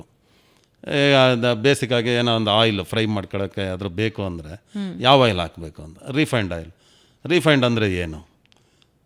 ಈಗ ಎಲ್ಲ ಏನು ಹೇಳ್ತಾರೆ ಸನ್ಫ್ಲವರ್ ಸನ್ಫ್ಲವರ್ ಆಯಿಲು ಯಾವ ಥರ ಅದು ಇವರು ಕೊಡ್ತಾರಲ್ಲ ಏನು ಚಿನ್ನದ ಬಣ್ಣ ಎಲ್ಲ ಹೇಳ್ತಾರಲ್ಲ ಇವರು, ಆ ಥರ ಹೇಗೆ ಬರೋಕ್ಕೆ ಸಾಧ್ಯ? ನಾನು ಯೋಚನೆ ಮಾಡಿದಾಗ ಕೊನೆಗೆ ಇದು ಬೇಡಪ್ಪ, ಈಗ ನಾವು ಈಗ ಯಾವುದೋ ಒಂದು ಡಿಶ್ಶಿಗೆ ಇದು ಕಡಲೆಕಾಯಿ ಎಣ್ಣೆನೇ ಬೇಕು, ಈ ಥರನೇ ಮಾಡೋಣ ಅಂತ ಮಾಡಿದಾಗ ಅದು ಕರೆಕ್ಟಾಗಿ ಅದೇ ಟೇಸ್ಟ್, ನಮ್ಮ ಅಥೆಂಟಿಕ್ ನಮ್ಮ ಸೌತ್ ಇಂಡಿಯನ್ ಟೇಸ್ಟು ಅದು ನಮಗೆ ಕೊಡುತ್ತೆ. ಸೊ ಆವಾಗ ಡಿಸೈಡ್ ಮಾಡಿದೆ ಇಲ್ಲವೇ ಇಲ್ಲ, ಯಾವುದೇ ಕಾರಣಕ್ಕೂ ಇದನ್ನು ಮಾಡಲೇಬಾರ್ದು ಅಂತೇಳಿ ಡಿಸಿಷನ್ ತೊಗೊಂಡು ನಾವು ರೆಸಿಪಿ ಈಗ ಹೋಟೆಲಿಗೆ ಏನು ಬೇಕೋ ಅದನ್ನು ನಾವೇ ಮಾಡೋಣ. ಬ್ಯಾಕ್ ಇಂಟಿಗ್ರೇಷನ್, ಈಗ ಫಾರ್ಮಿಂಗ್ ನಾವೇ ಮಾಡೋಣ, ಸ್ಪೈಸಸ್ ಮಸಾಲಾಸು ನಾವೇ ಮಾಡೋಣ, ಜೊತೆಗೆ ಕೋಲ್ಡ್ ಪ್ರೆಸ್ಡ್ ಆಯಿಲ್ಸ್ ನಾವೇ ಮಾಡೋಣ. ಈ ಥರ ಮಾಡ್ಕೊಂಡ್ಬಂದು ಈಗ ಒಂದು 100 ಪ್ರಾಡಕ್ಟ್. ಇದ್ರ ಜೊತೆಗೆ ಏನಾಯಿತು, ಒಂದಷ್ಟು ಜನ ಈ ಆರ್ಗ್ಯಾನಿಕ್ ಫಾರ್ಮರ್ಸು ನನಗೆ ಕನೆಕ್ಟ್ ಆದರು. ಈಗ ಮಾಡ್ತಾಯಿದ್ದೀವಿ ಅಂದಾಗ ಒಬ್ರಿಗೊಬ್ರು ಅದೇ ಮನಸ್ಥಿತಿಯವರು ಸೇರ್ತಾ ಹೋಗ್ತಾರಲ್ಲ, ಆ ಥರ ಕನೆಕ್ಟ್ ಆದರು. ಆಮೇಲೆ ಒಂದು ಸಲ ಈಗ ಒಂದು 6 ತಿಂಗಳ ಕೆಳಗಡೆ ಅವರು ಪದ್ಮಶ್ರೀ ಅವಾರ್ಡಿ ಪಾಲೇಕರ್ ಅವರು ನಮ್ಮ ರೆಸ್ಟೋರೆಂಟಿಗೆ ಬಂದು ಊಟ ಮಾಡಿ ಅಪ್ರಿಷಿಯೇಟ್ ಮಾಡಿ, ಇಲ್ಲಪ್ಪ ಮಾಡ್ತಾಯಿದ್ದೆ, ಒಳ್ಳೆ ಕೆಲಸ ಮಾಡು ಅಂತೇಳಿ ಬೆಂತಟ್ಟೋದ್ರು. ಈ ಥರ ಪ್ರೋತ್ಸಾಹಗಳು ಸಿಗ್ತಾ ಬಂತು. ಈಗ ನಿಮ್ಮ ಥರದವರು ಎಲ್ಲ ಬಂದಾಗ ಪ್ರೋತ್ಸಾಹ ಸಿಗ್ತಾ ಹೋಯ್ತು. ಹಾಗೆ ಇದನ್ನು ಒಂದು ಎಲ್ಲದಕ್ಕಿಂತ ಒಳ್ಳೆ ಹಾಬಿ ಅನ್ನೋದು ಒಂದು ತಲೆಯಲ್ಲಿದೆ, ಅಂತ ಮಾಡ್ಕೊಂಡು ಹೋಗ್ತಾ ಇದ್ದೀವಿ. ಅಂದರೆ ಇದು ಎಲ್ಲವೂ ಒಗ್ಗೂಡಿಸೋದಿದೆಯಲ್ಲ, ಅದು ಸಿಂಪಲ್ ವಿಷಯ ಅಲ್ಲ. ಹೇಳೋರಿಗೆ ಅರ್ಥ ಅಂದರೆ ಅವ್ರಿಗೇನು ಅನ್ಸುತ್ತೆ, ಈಸಿ ಅನಿಸುತ್ತೆ. ಓಕೆ, ಆರ್ಗ್ಯಾನಿಕ್ ಫಾರ್ಮಿಂಗ್ ಮಾಡ್ತೀವಿ, ಅಲ್ಲಿಂದ ಬರೋ ಪ್ರಾಡಕ್ಟ್ಗಳನ್ನು ಬಳಸ್ಕೊಳ್ತೀವಿ, ಮಸಾಲೆ ಪದಾರ್ಥಗಳನ್ನು ನಾವೇ ತಯಾರಿಸ್ತೀವಿ, ನಾವೇ ಬಳಸ್ಕೊಳ್ತೀವಿ ಅಂತ. ಅಷ್ಟು ಆರ್ಗನೈಸ್ಡ್ ಆಗಿ ಒಟ್ಟಿಗೆ ಹೋಗೋದಕ್ಕೆ ಸಾಧ್ಯ ಆಗೋದಿಲ್ಲ. ಏನು ಸ್ಟ್ರಗಲ್ಸ್ ಎದುರಿಸಿದ್ರಿ? ಸಂಕಷ್ಟಗಳೇನಿದ್ವು ನಿಮಗೆ? ಸಂಕಷ್ಟಗಳಂದರೆ ಫಸ್ಟಿಗೆ ನಾನು ಈ ಫಾರ್ಮಿಂಗ್ ಮಾಡೋಕ್ಕೆ ಹೋದ ತಕ್ಷಣ ನಮ್ಮ ಮನೇಲೂ ಕೂಡ ಹೇಳಿದರು, ಬೇಡ ಅಗ್ರಿಕಲ್ಚರೆಲ್ಲ ಕಷ್ಟ, ಅಲ್ಲಿಗೆ ಓಡಾಡೋಕ್ಕಾಗಲ್ಲ, ಟೈಮ್ ಇಲ್ಲ. ಬಟ್ ನಾನು ಇಲ್ಲ, ಮಾಡಲೇಬೇಕು. ನಾನು ಬೇರೆ ಬೇರೆ ಕಡೆಯಿಂದನೂ ಪರ್ಚೇಸ್ ಮಾಡ್ತಾಯಿದ್ದೆ, organic products, organic sellers, vendors ಹತ್ರ ನಾನು ಪರ್ಚೇಸ್ ಮಾಡ್ತಾಯಿದ್ದೆ. ಬಟ್ ನನಗೆ ಪ್ರೈಸಿಂಗು ಎಲ್ಲದರ ರೀತಿನ ನಾನು ಬಿಸ್ನೆಸ್ಸಾಗಿ ನೋಡಿದಾಗ ನನ್ನ ಎಂಡ್ ಕಸ್ಟಮರಿಗೆ ನನಗೆ ಒಳ್ಳೆ ಪ್ರೈಸಿಗೆ ಕೊಡಬೇಕು. ನಾನು ಮಸಾಲೆ ದೋಸೆನ ಬೇರೆಯವ್ರಿಗಿಂತ 10% ಎಕ್ಸ್ಟ್ರಾ ಇದ್ದರೂ ಜನ ತಿನ್ಬೋದು. ನಾನು 100% ಇಟ್ಟರೆ ಯಾರೂ ಬರೋದಿಲ್ಲ. ಈ ಕಡೆ ನಾನು ಬಿಸ್ನೆಸ್ ಉಳಿಸ್ಕೋಬೇಕು, ಜೊತೆಗೆ ಅದಕ್ಕೋಸ್ಕರ ನಾನೇನೋ ಮಾಡಲೇಬೇಕು. ಅದರಿಂದ ನಾನು ಶುರು ಮಾಡಿದೆ. ಸ್ಟಾರ್ಟಿಂಗ್ ನಾನು ಮಾಡಿದಾಗ, ಅಗ್ರಿಕಲ್ಚರ್ ಸ್ಟಾರ್ಟ್ ಮಾಡಿದಾಗ ಫಸ್ಟಿಗೆ ಒಂದು 2-3 ತಿಂಗಳು ನಾನು ಯಾವುದೇ ಬೆಳೆ ಹಾಕಿದರೂ ಕೂಡ ಅದು ಇವತ್ತು ರಾತ್ರಿ ಹಾಕಿರ್ತೀನಿ, ನಾಳೆ ಬೆಳಿಗ್ಗೆ ರೂಟ್ಸಲ್ಲೇ ತಿಂದೋಗಿರ್ತಾಯಿತ್ತು. ಏನಕ್ಕೆ ಅಂದರೆ ಸಾಯಿಲ್ ಕ್ರಿಯೇಷನ್ ಮಾಡ್ಕೊಂಡಿರಲಿಲ್ಲ. ನನ್ನ ತಲೆಯಲ್ಲಿ ಏನೋ ಇತ್ತು, ಅದು ಮಾಡೋಕ್ಕೆ ಹೋದಾಗ ಆಗಿರಲಿಲ್ಲ. ಕೊನೆಗೆ ಯೋಚನೆ ಮಾಡಿದಾಗ ಹೀಗೆ ಒಂದಷ್ಟು ಜನ ಕನೆಕ್ಟ್ ಆಗಿದ್ದರು. ಎಲ್ಲರ ಹತ್ರ ಮಾತಾಡ್ತಾ ಆವಾಗ ಬೇಡ ಅಂತೇಳ್ಬಿಟ್ಟು ಮತ್ತೆ ಒಂದು 3 ಮಂತ್ಸ್ ಆದಮೇಲೆ ಅಗೈನ್ ಮಣ್ಣನ್ನು 2 ಅಡಿ ಫುಲ್ಲು ರೊಟೇಟ್ ಮಾಡಿ ಅದಕ್ಕೆ ಕಂಪ್ಲೀಟ್ ಜೀವಾಮೃತ ಎಲ್ಲದು ಸಿಕ್ಕಾಬಿಟ್ಟೆ ಎಲ್ಲ ಹಾಕಿ, ಆಮೇಲೆ ಏನು ಹಾಕಿದ್ವಿ ಅದ್ರ ಮೇಲೆ ಇವತ್ತಿನ ತನಕ 5 ವರ್ಷ ಆಯಿತು. ಟಚ್ವುಡ್ ನಾವು ಏನೂ ತಿರುಗಿ ನೋಡಿಲ್ಲ. ಏನೇ ಸುರಿದ್ರು ಹಿಂಗೆ 100 ಗ್ರಾಮ್ ಹಾಕಿದರೆ 10 kg ಬರುತ್ತೆ. ಆ ಲೆವೆಲಿಗೆ ಈಗ ಭೂಮಿ ತಾಯಿಯಷ್ಟು, ಅಗ್ರಿಕಲ್ಚರಷ್ಟು ಲಕ್ಷ್ಮಿ ಬೇರೆ ಯಾವುದೂ ಇಲ್ಲ. ಏನಂದರೆ ನಾವು 1 ಸೀಡ್ ಅದು 100 ಸೀಡ್ ಕೊಡುತ್ತೆ, ಆ ಥರ ಅದು. ಈಗ ರಾಗಿ ಆಗಲಿ, ಅಕ್ಕಿ ಆಗಲಿ, ಯಾವುದೇ ಭತ್ತ ಆಗಲಿ, ಯಾವುದೇ ಆದರೂ ಆ ಥರ. ಅದನ್ನು ನಾವು ಅರ್ಥ ಮಾಡ್ಕೋಬೇಕು. ಏನಂದರೆ ಭೂಮಿನ ನಾವು ಉಳಿಸ್ಕೋಬೇಕು, ಅದನ್ನು ಗೌರವಿಸ್ಬೇಕು, ಜೊತೆಗೆ ಪ್ರಾಣಿ ಪಕ್ಷಿ ಕ್ರಿಮಿ ಕೀಟ ಹಕ್ಕಿಗಳು ಎಲ್ಲದನ್ನು ನಾವು ಗೌರವಿಸ್ಬೇಕು. ಇದು ಏನಂದರೆ ನೇಚರಲ್ಲಿ ಒಂದಕ್ಕೊಂದು ಪೂರಕವಾಗಿ ನಡೀತಾ ಇರುತ್ತೆ. ನಾವು ನೋಡೋ ದೃಷ್ಟಿನ ನಾವು ಸರಿ ಮಾಡ್ಕೋಬೇಕು ಅಷ್ಟೇ, ಮನುಷ್ಯರು, ಬೇರೆ ಏನಿಲ್ಲ. ಯಾವುದೋ ಹಕ್ಕಿ ಬಂದು ತಿನ್ನುತ್ತೆ, ಅದಕ್ಕೆ ಹಕ್ಕಿ ಕಲ್ಲೊಡಿಯೋದು, ಅಥವಾ ಯಾವುದೋ ದುಂಬಿ ಬಂದೇನೋ ಹಾಳು ಮಾಡುತ್ತೆ, ಯಾವುದಿಲ್ಲ. ಯಾವತ್ತು ದುಂಬಿ ರೆಕ್ಕೆ ಬೆಳೆಯೋದು ನಿಲ್ಲಿಸುತ್ತೆ, ಅವತ್ತು ಮನುಷ್ಯನ ಹೃದಯನೂ ನಿಂತೋಗುತ್ತೆ 100%. ಅದರಿಂದ ಇದೆಲ್ಲದನ್ನು ನಾವು ಇಟ್ಕೊಂಡು ಮಾಡ್ಕೊಂಡು ಹೋದಾಗ ಈಲ್ಡ್ ಹೆಚ್ಚಿಗೆ ಬೇಕಾ, ಅದಕ್ಕೆ ಬೇಕಾದಷ್ಟು ಜನ ಇದ್ದಾರೆ ನಮ್ಮ ದೇಶದಲ್ಲಿ. ಇದರದ್ದೇ ಆದ ಮಹನೀಯರು ಬೇಕಾದಷ್ಟು ಜನ ಸಾಧಕರಿದ್ದಾರೆ. ಅವ್ರ ಹತ್ರ ಹೋಗಿ ಕೇಳಿದರೆ ಎಲ್ಲದೂ ಗೊತ್ತಾಗುತ್ತೆ. ಹಾಗೆ ಹೇಳಿದಾಗ ನನಗೆ ಜೇನು ಕೃಷಿ ಮಾಡಿ ಈಲ್ಡ್ ಜಾಸ್ತಿ ಆಗುತ್ತೆ ಅಂದರು. ಆವಾಗ ಫಸ್ಟ್ ಒಂದು 10 ಡಬ್ಬ ತಂದಿಟ್ಟು ಜೇನು ಕೃಷಿ ಮಾಡಿದೆ. ಈಗ ನನ್ನ ಹತ್ರ 25 ಡಬ್ಬ ಇದೆ. ಅದರದ್ದು ಒಂದು ಫ್ಯಾಮಿಲಿ ಆಗಿದೆ, ಹಸುವಿಂದ ಒಂದು ಫ್ಯಾಮಿಲಿ ಇದೆ. ಸಸ್ಯಗಳು ಎಲ್ಲದೂ ನಾವು ಅದ್ರ ಮೇಲೆ ಡಿಪೆಂಡ್ ಆಗಿದ್ದೀವಿ, ಒಬ್ರಿಗೊಬ್ರು ಡಿಪೆಂಡ್ ಆಗಿರ್ತೀವಲ್ಲ, ಹಾಗೆ ಇದೆಲ್ಲದೂ ಒಂದು ಫ್ಯಾಮಿಲಿ ಥರ ಆಗಿದೆ. ಇವತ್ತು ಏನೋ ಚಾಲೆಂಜಸ್ ಅಂತ ನನಗೆ ಅನ್ಸೋದೇ ಇಲ್ಲ. ಈಗ ಯಾವುದೇ ಕೆಲಸನೂ ಚಾಲೆಂಜಸ್ ಅಂತ ಅನ್ಸೋದೇ ಇಲ್ಲ. ಫಾರ್ಮಿಂಗ್ ಇರ್ಬೋದು, ರೆಸ್ಟೋರೆಂಟ್ಸ್ ಇರ್ಬೋದು, ಸ್ಪೈಸಸ್ ಮಸಾಲಾಸ್ ಎಲ್ಲ ಅದೆಲ್ಲ ನನ್ನ ವೈಫೇ ಮಾಡ್ತಾರೆ ಎಲ್ಲದು. ಸ್ಪೈಸಸ್, ಮಸಾಲಾಸು, ರೆಸಿಪೀಸು ಇದೆಲ್ಲ ಅವರೇ ಮಾಡ್ತಾರೆ. ಸೊ ಅದರಿಂದ ನಮ್ಮ ಕೆಲಸಗಳನ್ನು ಮತ್ತು ನಮ್ಮ ಟೀಮ್ ಚೆನ್ನಾಗಿದೆ. ಕೆಲಸನ ಪ್ರತಿಯೊಬ್ಬರಿಗೂ ಹಂಚ್ಕೊಂಡಿದ್ದೀವಿ, ಯಾರ್ಯಾರು ಏನೇನು ಕೆಲಸ ಮಾಡಬೇಕು ಅಂತ. ಅದರಿಂದ ನಮ್ಮ ಸ್ಟಾಫ್ಸು ಪ್ರತಿಯೊಬ್ಬರೂ ಇವತ್ತು ಸ್ಟಾಫ್ಗೂ ಅರ್ಥ ಆಗಿದೆ. ಮೊದಲು ನಾನು ಫಾರ್ಮ್ ಶುರು ಮಾಡಿದಾಗ ಹಳ್ಳಿಯಲ್ಲೂ ಕೂಡ ಜನ ಹೇಳೋರು, ಸರ್ ಇದೆಲ್ಲ ಆಗೋದಿಲ್ಲ, ನೀವು ಹಿಂಗೆ ಮಾಡಿಬಿಡಿ ಸರ್, ಪೆಸ್ಟಿಸೈಡ್ ಹೊಡಿಲೇಬೇಕು, ಇಲ್ಲಾಂದ್ರೆ ಆಗೋದಿಲ್ಲ. ಹೇಳೋರು ಅವರು ಹೋಟೆಲಿಯರ್ ಇದ್ರು. ಹಾಂ, ಎಲ್ಲರೂ ನಮ್ಮ ತಂದೆನೂ ಕೂಡ ಇದೆಲ್ಲ ಆಗೋದಿಲ್ಲ, ಯಾಕೆ ಇಷ್ಟೆಲ್ಲ ನೀನು ಯೋಚನೆ ಮಾಡ್ತೀಯ, ಇದೆಲ್ಲ ಆಗೋದಿಲ್ಲ, ಬಿಸ್ನೆಸ್ಸಿಗೆ ಇದೆಲ್ಲ ಬೇಕಿಲ್ಲ ಅಂತ ಪ್ರತಿಯೊಬ್ಬರೂ. ಈಗ ಅವರು ಇರೋಂತಲ್ಲ, ತಂದೆಯವರು ಈಗ ಏಜ್ ಆಗಿದೆ. ಯಾಕೆಂದ್ರೆ ಹೋಟೆಲ್ ಉದ್ಯಮ ಅಂದ್ರೆ ಹೇಗಿರುತ್ತೆ ಅಂತ ಹೇಳಿದ್ರೆ, ಒಂದು ಮೂಟೆ ಅಕ್ಕಿ ಎಷ್ಟು ಕಮ್ಮಿಗೆ ಸಿಕ್ಕಿದ್ರೆ ನಾನು ಅದರಿಂದ ಲಾಭ ಮಾಡ್ಕೋಬಹುದು ಅಂತ ನೋಡ್ತಾರೆ. ಎಲ್ಲ ಉದ್ಯಮನೂ ಅದೇ ಥರ ಇದೆ, ಆಲ್ಮೋಸ್ಟ್ ಎಲ್ಲಾನು. ಹೋಟೆಲ್ ಉದ್ಯಮದಲ್ಲೂ ಹಾಗೆ ಇರುತ್ತೆ. ನನಗೆ ಎಷ್ಟು ಕಮ್ಮಿಗೆ ಸಿಗುತ್ತೋ ಅದನ್ನ ಅಂತಂದು ಹೆಚ್ಚು ಹೆಚ್ಚು ಲಾಭ ಮಾಡ್ಕೊಳ್ಬೇಕು ಅಂತ ಇರುತ್ತೆ. ಟೇಸ್ಟಿಗೆ ಡಾಲ್ಡಾ ಬಳಸ್ತಾರೋ, ಅಂದ್ರೆ ವನಸ್ಪತಿ ಬಳಸ್ತಾರೋ ಅಥವಾ ಇನ್ನೇನು ಬಳಸ್ತಾರೋ, ಒಟ್ಟು ಟೇಸ್ಟ್ ಚೆನ್ನಾಗಿ ಬರಬೇಕು ಅಂತ. ಸರಿಯಾದ ಆಹಾರ ಕೊಡೋದಿಲ್ಲ ಅಂತಾನೆ ಹೇಳ್ತಿಲ್ಲ. ಉದ್ಯಮಿಗಳು ಬಹಳಷ್ಟು ಜನ ಇದ್ದಾರೆ ಹೋಟೆಲಿಯರ್ಸ್. ಅವ್ರದ್ದು ಬೆಸ್ಟ್ ಉದ್ದೇಶ ಏನಿರುತ್ತೆ ಅಂದ್ರೆ ಗ್ರಾಹಕರಿಗೆ ಒಂದು ಒಳ್ಳೆ ಆರೋಗ್ಯಕರ ಊಟನೇ ಕೊಡಬೇಕು ಅಂತ. ಅದರ ಮಧ್ಯದಲ್ಲಿ ನಾವು ನೋಡ್ತೀವಿ ಕಾಂಪಿಟೇಷನ್ ಮತ್ತೆ ಲಾಭಕ್ಕೋಸ್ಕರ ಎಲ್ಲಾ ರೀತಿ ಬಳಕೆನೂ ಮಾಡ್ಕೊಳ್ತಾರೆ. ಯಾವುದು ಕಮ್ಮಿ ಕ್ವಾಲಿಟಿದು ಹೆಚ್ಚು ಲಾಭ ಕೊಡೋದಿರುತ್ತೋ ಅದನ್ನ ಬಳಸ್ಕೊಳ್ತಾ ಇರ್ತಾರೆ. ಆದರೆ ಸೌತ್ ರುಚೀಸ್ ನೋಡಿದ್ರೆ ₹1 ಎಕ್ಸ್ಟ್ರಾ ಆದ್ರೂ ಪರವಾಗಿಲ್ಲ, ಗ್ರಾಹಕರಿಗೆ ನಾವು ಅರ್ಥ ಮಾಡಿಸ್ತೀವಿ ನಾವು ಯಾಕೆ ಈ ಪ್ರೈಸನ್ನು ನಿಗದಿ ಮಾಡ್ತಾ ಇದ್ದೀವಿ, ಈ ಟೇಸ್ಟ್ ಯಾಕೆ ಬರ್ತಾ ಇದೆ ಅನ್ನೋದನ್ನ ನೀವು. ಇದು ಏನಂದ್ರೆ ತುಂಬ ಜನ ಲ್ಯಾಕ್ ಆಫ್ ನಾಲೆಡ್ಜ್ ಇದೆ ಇದರಲ್ಲಿ. ಫುಡ್ ಇಂಡಸ್ಟ್ರಿನೂ ಅಷ್ಟೇ. ಈಗ ನಾನು ಯಾರೋ ಹೋಟೆಲಿಯರ್ಸ್ ಬಗ್ಗೆ ಅಂತ ನಾನು ಹೇಳ್ತಾ ಇಲ್ಲ. ಹೆಚ್ಚಿನ ಗ್ರಾಹಕರಿಗೆ ಮನೆಗೆ ತೊಗೊಂಡೋಗ್ಬೇಕಾದ್ರೂ ಅಷ್ಟೇ ಕಮ್ಮಿ ರೇಟಿಂದ ಏನಿದೆ ಅದನ್ನು ತೊಗೊಂಡೋಗ್ತಾರೆ. ಈಗ ಈ ಬ್ರ್ಯಾಂಡು ₹10 ಕೊಡ್ತಾ ಇದೆ, ಇನ್ನೊಂದು ಬ್ರ್ಯಾಂಡ್ ₹9 ಕೊಡ್ತಾ ಇದೆ, ₹9 ತೊಗೊಂಡೋಗ್ತಾರೆ. ಎರಡೂ ಒಂದೇ ಆಯಿಲ್ ಅಲ್ವಾ, ಎರಡೂ ಒಂದೇ ಅಲ್ವಾ ಪ್ರಾಡಕ್ಟ್ ಅಂತ, ಆ ಥರ ಇದೆ.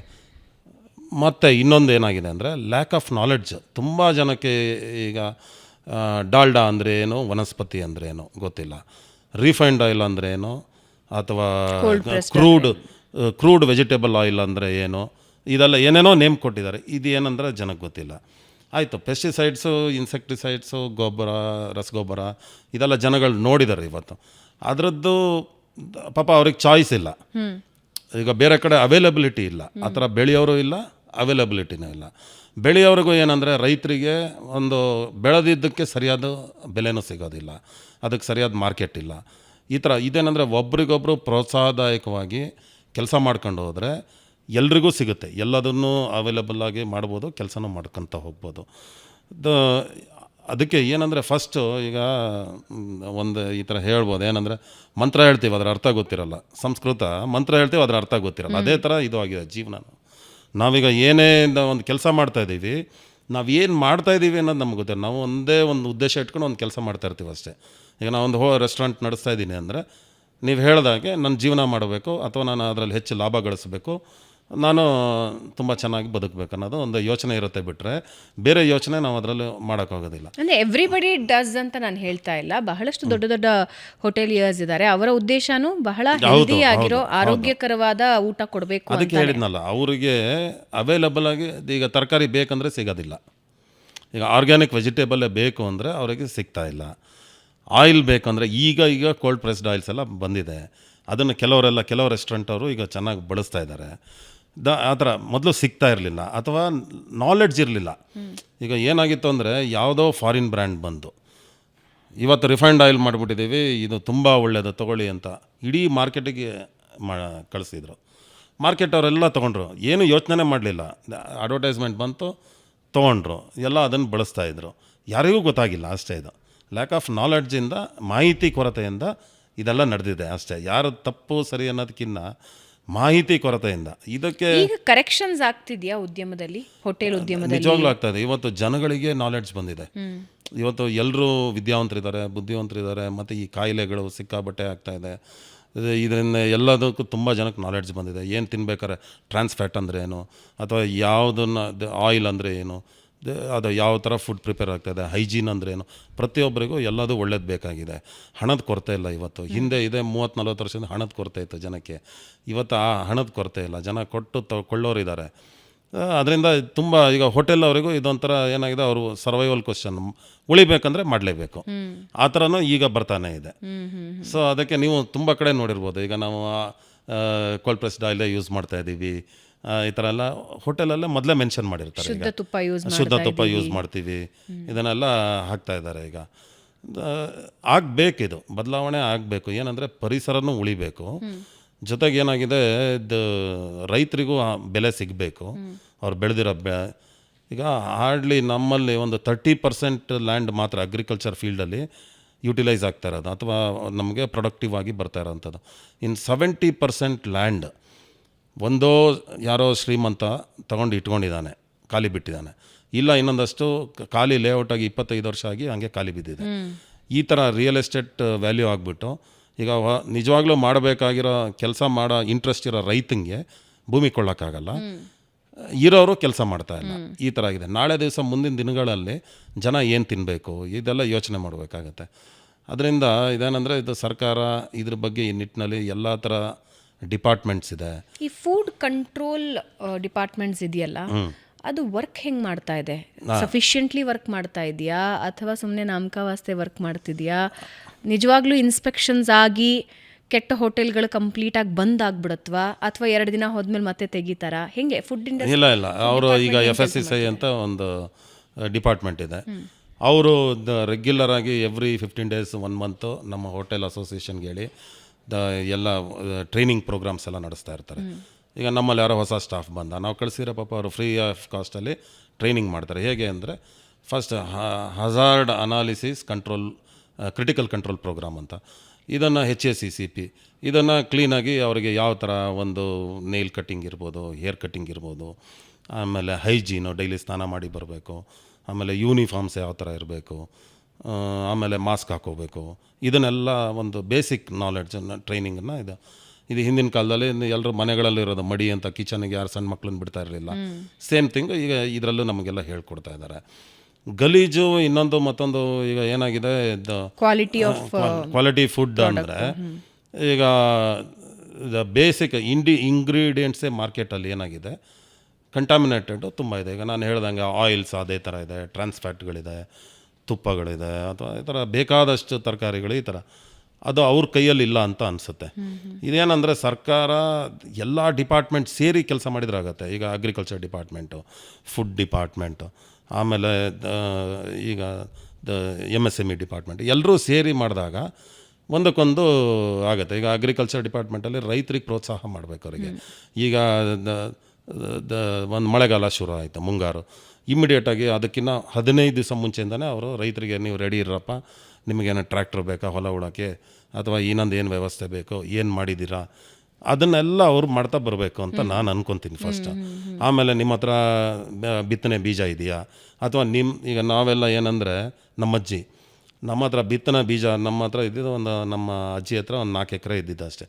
ಅಷ್ಟಕ್ಕೆ ಎಷ್ಟು ಬೇಕೋ ಅವರು ಬೀಜನ ಸ್ಟೋರ್ ಮಾಡಿ ಇಟ್ಕೊತಾ ಇದ್ರು. ಅವ್ರು ಏನೇನು ಬೆಳೀತಾ ಇದ್ರು ಅದನ್ನು ನಾವೆಲ್ಲೂ ಹೊರಗಡೆ ತರ್ತಾ ಇರಲಿಲ್ಲ. ಯಾವುದು ಸರ್ಕಾರದ ಮೇಲೆ ಇನ್ನೊಬ್ಬರ ಮೇಲೆ ಡಿಪೆಂಡ್ ಆಗಿರಲಿಲ್ಲ. ಆ ಥರ ರೈತರುಗಳು ಕೆಲವರು ಇವತ್ತು ಇಟ್ಕೊಂಡಿದ್ದಾರೆ. ನಾನು ಕೆಲವು ಬೀಜ ನನಗೆ ನಾಟಿ ಬೀಜ ಬೇಕಾದರೆ ಕೊಳ್ಳೇಗಾಲದಿಂದ ತರಿಸ್ತೀನಿ, ಅಲ್ಲೊಬ್ರು ಇದ್ದಾರೆ.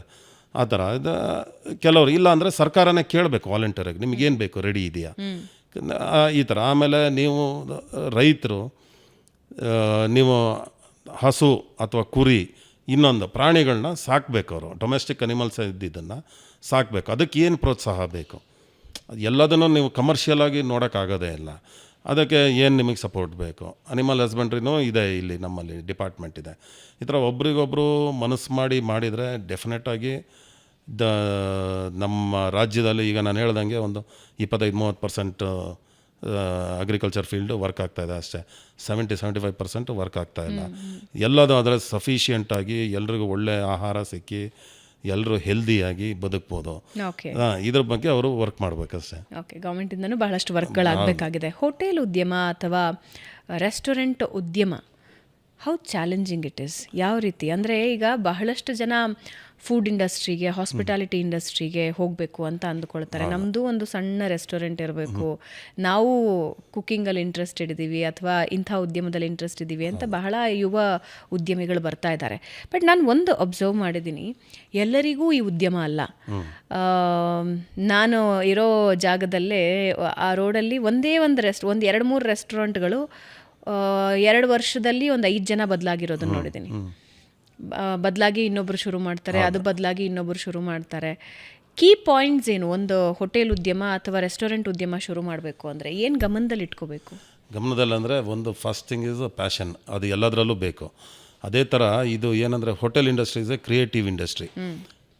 ಪ್ರತಿ ದಿವಸನೂ ನೀವು ಹೊಸ ಹೊಸ ಹೊಸ ಇನೋವೇಷನ್ಸ್ ಮಾಡ್ತಾ ಹೋಗ್ಬೋದು, ಫುಡ್ಡಲ್ಲಾಗಲಿ ಸರ್ವೀಸಲ್ಲಾಗಲಿ. ಆ್ಯಂಡ್ ಆ ಕ್ರಿಯೇಟಿವಿಟಿ ಮಾಡೋದಕ್ಕೆ ಒಳಗಡೆ ನಮ್ಮಲ್ಲಿ ಒಂದು ಚೈತನ್ಯ ಇರಬೇಕು, ಅದು ಒಂದು ಉಲ್ಲಾಸ ಇರಬೇಕು ನಮ್ಮಲ್ಲಿ. ಆ ಉಲ್ಲಾಸನ ಕಂಟಿನ್ಯೂಸ್ ಆಗಿ ನಾವು ಮೇಂಟೈನ್ ಮಾಡ್ಕೊಂಡು ಹೋಗಬೇಕು. ಮಾಡಿದಾಗ ಖಂಡಿತವಾಗ್ಲೂ ಎಲ್ಲರೂ ಸಕ್ಸಸ್ ಆಗ್ತಾರೆ. ಆ್ಯಂಡ್ ಇದರಲ್ಲಿ ಏನಿಲ್ಲ, ಬೇರೆ ಅಂಥ ಕಷ್ಟಪಟ್ಟು ಮಾಡೋವಂಥದ್ದೇನಿಲ್ಲ. ಇಷ್ಟಪಟ್ಟು ಮಾಡಿದರೆ ಸಾಕು ಅಷ್ಟೇ, ಬೇರೆ ಏನಿದ್ರಲ್ಲಿ ಉತ್ಸಾಹ ಇದ್ದರೆ ಆಟೋಮೆಟಿಕ್ಕಾಗಿ ಇದರಲ್ಲಿ ಮಾಡ್ಬೋದು. ಏನು ಕಷ್ಟಪಡೋವಂಥದ್ದು ಏನೂ ಇಲ್ಲವೇ ಇಲ್ಲ ಅಂತ ನನಗೆ ಅನ್ಸುತ್ತೆ. ಇದರಲ್ಲಿ ಯಾಕೆ ನೆಲಕ್ಕೆ ಹಚ್ಚುತ್ತವೆ ಬಹಳ ಉದ್ಯಮಗಳು? ಬಹಳಷ್ಟು ಜನ ಶುರು ಮಾಡ್ತಾರೆ, ಹೋಟೆಲ್ ಕ್ಲೋಸೇ ಮಾಡಿಬಿಡ್ತಾರೆ, ರೆಸ್ಟೋರೆಂಟ್ ಕ್ಲೋಸೇ ಮಾಡಿಬಿಡ್ತಾರೆ. ಅದು ಏನಕ್ಕೆ ಅಂದರೆ ಅವರ ಆಲೋಚನೆ ಏನಿರುತ್ತೆ, ಅವರ ಪೇಪರ್ ಪೆನ್ ಲೆಕ್ಕ ಆಗಿರುತ್ತೆ ಅಷ್ಟೇ. ಅದು ಆಲೋಚನೆಗಳೇನಾಗಿದೆ, ನಾನು ಇವತ್ತು ಇಷ್ಟು ಬಂಡವಾಳ ಹಾಕಿದ್ದೀನಿ, ನಾನು ಇಷ್ಟು ಮಾಡಿದ ತಕ್ಷಣ ನಾಳೆ ಈ ರೋಡಲ್ಲಿ ಇಷ್ಟು ಜನ ತಿರುಗ್ತಾ ಇದ್ದಾರೆ, ಇದನ್ನು ಸ್ಟ್ಯಾಟಿಸ್ಟಿಕ್ಸ್ ತೊಗೊತಾರೆ. ಇವತ್ತೆಲ್ಲ ಗೂಗಲ್ಗೆ ಹೋದರೆ ಎಲ್ಲ ಸ್ಟ್ಯಾಟಿಸ್ಟಿಕ್ಸ್ ಸಿಗುತ್ತೆ. ಈ ರೋಡಲ್ಲಿ ಎಷ್ಟು ವೆಹಿಕಲ್ ಓಡಾಡುತ್ತೆ, ಎಷ್ಟು ಜನ ಟ್ರಾಫಿಕ್ ಇದೆ, ಎಷ್ಟು ಆಫೀಸಸ್ ಇದೆ, ಎಷ್ಟು ಜನ ಇದ್ದಾರೆ, ಅದರಲ್ಲಿ ನನಗೆ 10% ಜನ ಬಂದರೆ ಇಷ್ಟು ವ್ಯಾಪಾರ ಆಗುತ್ತೆ, ಇಷ್ಟು ವ್ಯಾಪಾರ ಆದಾಗ ನನಗೆ ಇಷ್ಟು ಲಾಭ ಬರುತ್ತೆ. ಯಾವಾಗ ಅದು ಆಗೋದಿಲ್ಲ, ಇವರು ತಡ್ಕೊಳಕ್ಕಾಗೋದಿಲ್ಲ. ಅದರ ಬದಲು ನಾನು ಮಾಡ್ತಾ ಇರೋ ಕೆಲಸ ಏನು, ಆ ಕೆಲಸ ನಾನು ಜನಕ್ಕೆ ಯಾವ ಥರ ತಲುಪಿಸ್ಬೇಕು. ನಾನೊಂದು ರೆಸ್ಟೋರೆಂಟ್ ಮಾಡ್ತೀನಿ, ನನ್ನ ರೆಸ್ಟೋರೆಂಟಲ್ಲಿ ಫುಡ್ ಯಾವ ಥರ ಇರಬೇಕು, ಅದನ್ನು ಜನಕ್ಕೆ ಯಾವ ಥರ ನಾನು ಸರ್ವಿಸ್ ಮಾಡಬೇಕು ಅಥವಾ ತಲುಪಿಸ್ಬೇಕು, ಜನಕ್ಕೆ ಯಾವ ಥರ ನಾನು ಖುಷಿ ಪಡಿಸ್ಬೇಕು, ಇದನ್ನು ಮಾತ್ರ ನಾನು ಆಲೋಚನೆ ಇಟ್ಕೊಂಡು ಮಾಡಿದರೆ ಆವಾಗ ಖಂಡಿತವಾಗ್ಲೂ ಸಕ್ಸಸ್ ಆಗ್ತಾರೆ. ಪ್ರಾಕ್ಟಿಕಲ್ ನಾಲೆಡ್ಜ್ ಬಹಳ ಇಂಪಾರ್ಟೆಂಟ್ ಅಂತ ಹೇಳ್ತಾರೆ ಉದ್ಯಮಕ್ಕೆ, ಹೋಟೆಲು ಅಥವಾ ರೆಸ್ಟೋರೆಂಟು. ನೀವು ಹೇಳಿದ ಹಾಗೆ ಬರೀ ಪುಸ್ತಕದಲ್ಲಿ ಲೆಕ್ಕ ಹಾಕ್ಕೊಂಡು ಉದ್ಯಮ ಶುರು ಮಾಡಿದ್ರೆ ಅದು ವರ್ಕ್ ಆಗಲ್ಲ. ಪ್ರಾಕ್ಟಿಕಾಲಿಟಿ ಗೊತ್ತಿರಬೇಕು, ಎಲ್ಲಿ ನಷ್ಟ ಆಗಬಹುದು, ಎಲ್ಲಿ ಲಾಭ ಆಗಬಹುದು. ಆಮೇಲೆ ಈ ಸರ್ವಿಸ್ ಓರಿಯೆಂಟೆಡ್ ಬಿಸ್ನೆಸ್ ಆಗಿರೋದ್ರಿಂದ ಥ್ಯಾಂಕ್ಲೆಸ್ ಜಾಬ್ ಒಂದು. ಆಮೇಲೆ ನೀವು ಆ ಕೆಲಸಗಾರನ ಹಿಡಿದಿಟ್ಕೊಳ್ಳೋದು ಬಹಳ ದೊಡ್ಡ ಸಾಹಸ ಆಗತ್ತೆ. ನಾನು ಬಹಳಷ್ಟು ಜನ ಕೇಳಿದ್ದೀನಿ, ಇವತ್ತು ರಾತ್ರಿ ಹೋಗಿ ಬೆಳಗ್ಗೆ 5 ಗಂಟೆಗೆ ಬರ್ತೀನಿ ಅಂದವ್ರು ಬ್ಯಾಗ್ ಎತ್ಕೊಂಡು ಊರಿಗೆ ಹೋಗ್ಬಿಟ್ಟಿರ್ತಾರೆ ಅಂತ. So over all risk factors ಏನಿರುತ್ತೆ ಇದರಲ್ಲಿ? ರಿಸ್ಕ್ ಫ್ಯಾಕ್ಟರ್ ಅಂದರೆ ಇವತ್ತು ಈಗ ಸ್ಟಾಫ್ ತಾವು ಕೇಳಿದರೆ, ಸ್ಟಾಫ್ಸ್ ಏನಾಗಿದೆ ನಮ್ಮಲ್ಲೆಲ್ಲ ಇದ್ದವರು 25 ವರ್ಷ 30 ವರ್ಷ 40 ವರ್ಷದಿಂದ ಇರೋರು ಇದ್ದಾರೆ. ನಮ್ಮ ಫಾದರ್ ಹೋಟೆಲಲ್ಲಿ ಇವತ್ತು ಇದ್ದಾರೆ, 40 ವರ್ಷದಿಂದ ಇದ್ದಾರೆ. ನನ್ನ ಹತ್ರ 25 ಇಯರ್ಸಿಂದ ಇರೋರು ಕಂಟಿನ್ಯೂಸ್ ಇದ್ದಾರೆ. ಬಟ್ ನಿಮಗೆ ಗೊತ್ತು, ಈ ನಮ್ಮ ದೇಶದಲ್ಲಿ ಹಬ್ಬ ಹರಿದಿನಗಳು ಎಲ್ಲ ಜಾಸ್ತಿ. ಈ ಬೆಂಗಳೂರು ಸುತ್ತಮುತ್ತಲಿಂದನೇ ಜನ ಬಂದು ನಮ್ಮಲ್ಲಿ ಕೆಲಸ ಮಾಡ್ತಾ ಇರ್ತಾರೆ. ಅವರಿಗೆ ಫ್ಯಾಮಿಲಿ ಯಾವುದೋ ಅಜ್ಜಿ ತಿಥಿ, ಇನ್ನೊಂದು ತಿಥಿ, ಮತ್ತೊಂದು ಬರ್ತಾ ಇರುತ್ತೆ, ಜೊತೆಗೆ ಹಬ್ಬ ಹರಿದಿನಗಳಿರುತ್ತೆ, ಅವ್ರ ಊರ ಹಬ್ಬ ಇರುತ್ತೆ, ಬಿಡೋಕ್ಕಾಗೋದಿಲ್ಲ. ಅವಾಗ ಅವ್ರು ಹೋಗಲೇಬೇಕಾಗತ್ತೆ. ಬಟ್ ಅದಕ್ಕೆಲ್ಲ ನಾವೇನು ಮಾಡಬೇಕಾಗತ್ತೆ, ಕಳಿಸ್ಬೇಕಾಗತ್ತೆ ಅವ್ರಿಗೆ. ಈ ಥರ ನಾವು ಅವ್ರಿಗೆ ಸ್ಪಂದಿಸಿದಾಗ ಅವರು ನಮ್ಮ ಹೋಟೆಲ್ ಅಂತ ಅವರು ನಮ್ಮಲ್ಲಿ ಕೆಲಸ ಮಾಡ್ತಾರೆ. ಮತ್ತು ಈಗ ರಿಸ್ಕ್ ಫ್ಯಾಕ್ಟ್ರ್ ನೀವು ಹೇಳ್ದಾಗೆ ಸ್ಟಾಫ್ ಸಡನ್ನಾಗಿ ಹೋದರು ಏನು ಮಾಡಬೇಕು, ಇದೆಲ್ಲ ಏನಾಗುತ್ತೆ, ನಾವು ಇದೇ ಬಿಸ್ನೆಸ್ಸಲ್ಲಿ ಇದ್ದಾಗ ನಾವು ಅದನ್ನೇ ಥಿಂಕ್ ಮಾಡ್ತಾ ಇದ್ದರೆ ದೆರ್ ಆರ್ ವೇಸ್. ಈಗ ಬೇಕಾದಷ್ಟು ಜನ, ನಮಗೆ ಈಗ ಅಸೋಸಿಯೇಷನ್ ಇದೆ, ನಮ್ಮ ಅಸೋಸಿಯೇಷನಲ್ಲೇ ಸಾವಿರಾರು ಹೋಟ್ಲಿದೆ, 2,500 ಹೋಟ್ಲು ಮೆಂಬರ್ ಆಗಿದ್ದಾರೆ. ಅಷ್ಟು ಜನದ್ದು ಪರಿಚಯ ಇರುತ್ತೆ. ನಾನು ಅವ್ರು ಯಾರ ಹತ್ರ ರಿಕ್ವೆಸ್ಟ್ ಮಾಡಿಕೊಂಡ್ರೆ, ಸರ್ ನನಗೆ ಇವತ್ತೊಂದು ಸ್ವಲ್ಪ ಯಾರೊಬ್ಬ ಬೇಕಾಗಿದೆ, ಯಾರನ್ನ ಕಳಿಸ್ಕೊಡಿ ಅಂದರೆ ಒಬ್ರಿಗೊಬ್ಬರು ಸಹಾಯ ಮಾಡ್ತಾರೆ. ಕಾಂಟ್ಯಾಕ್ಟ್ಸ್ ಬೇಕು, ಕಾಂಟ್ಯಾಕ್ಟ್ ಇಟ್ಕೋಬೇಕಾಗತ್ತೆ. ಈಗ ನಾನೇ ಎಲ್ಲ ಅಂದರೆ ಆಗೋದಿಲ್ಲ, ಎಲ್ಲರದ್ದು ಕಾಂಟ್ಯಾಕ್ಟ್ ಇಟ್ಕೋಬೇಕಾಗತ್ತೆ. ಆಮೇಲೆ ಪ್ಲ್ಯಾನಿಂಗ್ ಬೇಕು, ಎವ್ರಿ ಡೇ ಪ್ಲ್ಯಾನಿಂಗ್ ಬೇಕು. ಈಗ ಸಡನ್ನಾಗಿ ಲಾಂಗ್ ವೀಕೆಂಡ್ ಬಂತು, ಬೆಂಗಳೂರಲ್ಲಿ ಬಿಸ್ನೆಸ್ ಕಮ್ಮಿ ಇರುತ್ತೆ, ಪ್ರೊಡಕ್ಷನ್ ಕಮ್ಮಿ ಮಾಡ್ಕೋಬೇಕು. ಇದೆಲ್ಲ ಏನಂದರೆ ಅಲರ್ಟ್ನೆಸ್, ಎವ್ರಿ ಡೇ ನಾವು ಇನ್ವಾಲ್ವ್ಮೆಂಟ್ ಬೇಕು. ಒಂದೇ ನಾನೇನೋ ಸೆಟ್ ಮಾಡಿದ್ದೀನಿ ಸ್ಟ್ಯಾಂಡರ್ಡ್ಸು, ಅದೇ ಥರ ಆಗುತ್ತೆ ಅನ್ನೋದೇನಿರೋದಿಲ್ಲ, ವೇರಿಯೇಷನ್ಸ್ ಇರುತ್ತೆ. ಅದನ್ನೆಲ್ಲ ಎವ್ರಿ ಡೇ ಇನ್ವಾಲ್ವ್ಮೆಂಟ್ ಇದ್ದಾಗ ನಾವು ಇದೆಲ್ಲ ವೇಸ್ಟೇಜಸ್ಸು ಇದೆಲ್ಲ ಕಂಟ್ರೋಲ್ ಮಾಡ್ಕೋಬೋದು. ಓಕೆ, ಈಗ ಉದ್ಯಮದಲ್ಲಿ ಹೊಸತನ ಎಷ್ಟು ಮುಖ್ಯ ಆಗುತ್ತೆ? ಇದರ ಜೊತೆಗೆ ಇದಕ್ಕಿಂತ ಇನ್ನೊಂದು ಮುಖ್ಯ ಪ್ರಶ್ನೆ, ಈಗ ಹೋಟೆಲ್ ಉದ್ಯಮ ಅಥವಾ ರೆಸ್ಟೋರೆಂಟ್ ಉದ್ಯಮ ಶುರು ಮಾಡಬೇಕು ಅಂತ ಹೇಳಿದ್ರೆ ಬಂಡವಾಳ ಬಹಳ ಮುಖ್ಯ. ನಾನು ಯಾಕೆ ಇದನ್ನು ಕೇಳ್ತಾ ಇದ್ದೀನಿ ಅಂದರೆ, ನೀವು ಈಗಾಗಲೇ ಬಹಳಷ್ಟು ವರ್ಷಗಳಿಂದ ಅದೇ ಉದ್ಯಮದಿಂದ ಬಂದಿದ್ದೀರಾ, ಇಲ್ಲಿ ಹೋದರೆ ನನಗೆ ಬಂಡವಾಳ ಸಿಗುತ್ತೆ, ಬ್ಯಾಂಕಿಗೆ ಹೋದರೆ ಹಿಂಗೆ ಸಿಗುತ್ತೆ ಅಂತ. ಆದರೆ ಈ ಯುವ ಉದ್ಯಮಿಗಳೇನಿದ್ದಾರೆ ಅವರು ಸ್ಕ್ರ್ಯಾಚಿಂದ ಶುರು ಮಾಡ್ತಿರ್ತಾರೆ, ಝೀರೋಯಿಂದ ಶುರು ಮಾಡ್ತಾ ಇರ್ತಾರೆ. ಬಂಡವಾಳ ಕ್ರೋಢೀಕರಣ ಹೇಗೆ? ಬಂಡವಾಳ ಈಗ ಕ್ರೋಢೀಕರಣ ಅಂದರೆ, ಈಗ ತುಂಬ ಜನ ಬರ್ತಾ ಇದ್ದಾರೆ, 5 ಜನ 10 ಜನ ಸೇರಿ ಪಾರ್ಟ್ನರ್ಶಿಪ್ಪಲ್ಲೆಲ್ಲ ಮಾಡ್ತಾ ಇದ್ದಾರೆ. ಅಲ್ಲಿ ಏನಾಗುತ್ತೆ, ಅವರು ಒಂದೇ ಒಪಿನಿಯನ್ ಆಗಿ ಬರೋದು ಕಷ್ಟ ಆಗುತ್ತೆ. ಅದರಿಂದನೂ ಸುಮಾರು ಫೇಲ್ಯೂರ್ಸ್ ಆಗ್ತಾಯಿದೆ. ಸೊ ಇವರು ಬಂಡವಾಳ ಅಂದರೆ ನಾನು ಹೇಳೋದು ಬ್ಯಾಂಕಿಂದ ಸಹಾಯ ತೊಗೊಂಡು MSME ಫಸ್ಟ್ ರಿಜಿಸ್ಟರ್ ಮಾಡಿ ಬ್ಯಾಂಕಿಂದ ಸಹಾಯ ತೊಗೊಂಡು ಮಾಡೋದು ಭಾಳ ಉತ್ತಮ. ಇನ್ನೂ ಹೆಚ್ಚಿಂದು ಅಂದರೆ ಜಾಸ್ತಿ ಸಾಲ ಮಾಡಿದೆ, ಒಂದು 25 ಭಾಗ ಸಾಲ ಮಾಡಿ 100 ಭಾಗನೂ ಸಾಲ ಮಾಡಿ ಮಾಡೋದು ಅಡ್ವೈಸಬಲ್ ಅಲ್ಲ. ಒಂದು 25 ಭಾಗ ಸಾಲ ಮಾಡಿ ಬ್ಯಾಂಕಿಂದ ಲೋನ್ ತೊಗೊಂಡು ಮಾಡಿದರೆ ಒಳ್ಳೆಯದು. ಆಮೇಲೆ ಈಗ ಹೊಸತನ ಅನ್ನೋದು ಬೇಕೇ ಬೇಕು. ಒಂದೇ ಥರ ಇದ್ದರೆ ಇದು ಸೇಮ್ ಅನದರ್ ಹೋಟೆಲ್ ಅಂದರೆ ವ್ಯಾಪಾರ ಆಗೋದು ಕಷ್ಟ ಇರುತ್ತೆ. ಜನಕ್ಕೆ ಒಂದು ರೀಚ್ ಆಗಬೇಕಂದ್ರೆ ಹೊಸತನ ಬೇಕೇ ಬೇಕು. ಈಗ ಹೊಸತನೂ ಅಷ್ಟೇ, ನಾವು ಯೋಚನೆ ಮಾಡ್ತಾ ಇದ್ರೆ ಹೊಸತನ ಸಿಗುತ್ತೆ, ಏನು ಕಷ್ಟದ. ಈ ಟ್ರೆಂಡ್ಗಳು ತುಂಬಾ ಓಡತ್ವಾ? ಯಾಕೆಂದ್ರೆ ಸೌತ್ ರುಚೀಸ್ ಅಂದ ತಕ್ಷಣ ನಮಗೆ ಮಿಲ್ಲೆಟ್ಗಳು ನೆನಪಾಗತ್ತೆ. ನೀವು ಹೊಸ ಟ್ರೆಂಡ್ ಕ್ರಿಯೇಟ್ ಮಾಡಿದ್ರಿ, ಹೆಲ್ದಿ ಫುಡ್ ವಿತ್ ಮಿಲ್ಲೆಟ್ಸ್ ಅಲ್ಲಿ ವೆರೈಟೀಸ್ ಆಫ್ ಡಿಶಸ್ ನ ನೀವು ಹೊರಗೆ ತಂದ್ರಿ. ಅದು ಬಜ್ ಆಯ್ತು, ತುಂಬಾ ದೊಡ್ಡ ಬಜ್ ಆಯ್ತು, ಅಂದ್ರೆ ಮಿಲ್ಲೆಟ್ ತಿಂಡಿ ಅಂತ. ಅದಾದ್ಮೇಲೆ ಇವಾಗ ರಾಮೇಶ್ವರಂ ಕೆಫೆನ ನಾವು ಎಕ್ಸಾಂಪಲ್ ಆಗಿ ತಗೊಳ್ತೀವಿ. ಈಗ ರಾಮೇಶ್ವರಂ ಕೆಫೆ ಹೆಸರಲ್ಲಿ ಅಂದ್ರೆ ಅದೇ ತರ ಕಾಣೋ ಹಾಗೆ, ಔಟ್ಲುಕ್ ಕಾಣೋ ಹಾಗೆ ಬಹಳಷ್ಟು ಟ್ರೆಂಡ್ಗಳು ಲಾಭ ತಂದು ಕೊಡುತ್ತವಾ? ಇಲ್ಲ, ಆ ಥರದ್ದು ಯಾವತ್ತೂ ಕಾಪಿ ಮಾಡಬಾರ್ದು. ಈಗ ಮಿಲ್ಲೆಟ್ಸನ್ನು ಏರಿಯಾ ವೈಸ್ ಸೇಲ್ ಆಗುತ್ತೆ, ಎಲ್ಲ ಕಡೆ ಸೇಲ್ ಆಗಲ್ಲ. ಈಗ ನೀವು ಹೇಳ್ದಂಗೆ ರಾಮೇಶ್ವರಂ ಕೆಫೆ ಥರನೇ ಸುಮಾರು ಕೆಫೆಗಳು ಅದೇ ಥರ ಕಲರು ಕಾಂಬಿನೇಷನ್ ಇದು ಎಲ್ಲ ಮಾಡಿದ್ದಾರೆ. ಬಟ್ ಆ್ಯಸ್ ರಾಮೇಶ್ವರಂ ಒಂದು ಸಕ್ಸಸ್ ಸಿಕ್ಕಿರೋ ಇದು ಇನ್ನೊಬ್ರಿಗೆ ಸಿಕ್ಕಿಲ್ಲ. ಈಗ ಮಿಲ್ಲೆಟ್ಸ್ ನನ್ನ ರೆಸ್ಟೋರೆಂಟಲ್ಲಿ ಸೇಲ್ ಆಗೋಷ್ಟು ಬೇರೆ ಯಾವ ರೆಸ್ಟೋರೆಂಟಲ್ಲೂ ಬೆಂಗಳೂರಲ್ಲಿ ಮಾಡಿದ್ದಾರೆ ಎಲ್ಲೂ ಸೇಲ್ ಆಗೋದಿಲ್ಲ. ಹಾಗೆ ಅದ್ರ ಬದಲು ಹೊಸತನ ಈಗ ಹೊತ್ತು ನೋಡಿ ಬೆಂಗಳೂರಲ್ಲಿ ಟ್ರೆಂಡ್ ನಡೀತಾರ ಅಂಥದ್ದು ಕಾಫಿ ಕೆಫೆ, ಸ್ಮಾಲ್ ಕೆಫೆಸು ತುಂಬ ಕಡೆ ತುಂಬ ಚೆನ್ನಾಗಿ ಓಡ್ತಾ ಇದೆ. ಇನ್ನೂ ಒಂದು ಸ್ಮಾಲ್ ಏನಾರು ಹೇಳ್ಬೋದು ಅಂದರೆ ಅಮೇರಿಕಾದಲ್ಲಿ 10 ವರ್ಷದ ಹಿಂದೆ ಏನು ಸಕ್ಸಸ್ ಆಗಿದೆ ಅದು ಇಂಡಿಯಾದಲ್ಲಿ ಇವತ್ತು ಸಕ್ಸಸ್ ಆಗುತ್ತೆ. ಎಕ್ಸಾಂಪಲ್ ಈಗ ಮೈಕ್ರೋ ಬ್ರೀವರೀಸ್ ಅಮೇರಿಕಾದಲ್ಲಿ ಸಕ್ಸಸ್ ಆಗಿತ್ತು, ನಮ್ಮ ಬೆಂಗಳೂರಲ್ಲಿ ಸಕ್ಸಸ್ ಆಯ್ತದು. ಅದೇ ಬೇರೆ ನೀವು ಇನ್ನೊಂದು ಕಡೆ ಎಲ್ಲ ಚೆನ್ನೈಯೋ ಕೇರಳದಲ್ಲಿ ಮಾಡಿದರೆ ಸಕ್ಸಸ್ ಆಗೋದಿಲ್ಲ. ಹಾಗೆ ಅಮೇರಿಕಾದಲ್ಲಿ ಏನು ಟ್ರೆಂಡ್ ನಡೆದಿದೆ 10 ವರ್ಷದ ಹಿಂದೆ ಅಥವಾ 8 ವರ್ಷದ ಹಿಂದೆ ಅದು ಬೆಂಗಳೂರಲ್ಲಿ ಸಕ್ಸಸ್ ಆಗುತ್ತೆ.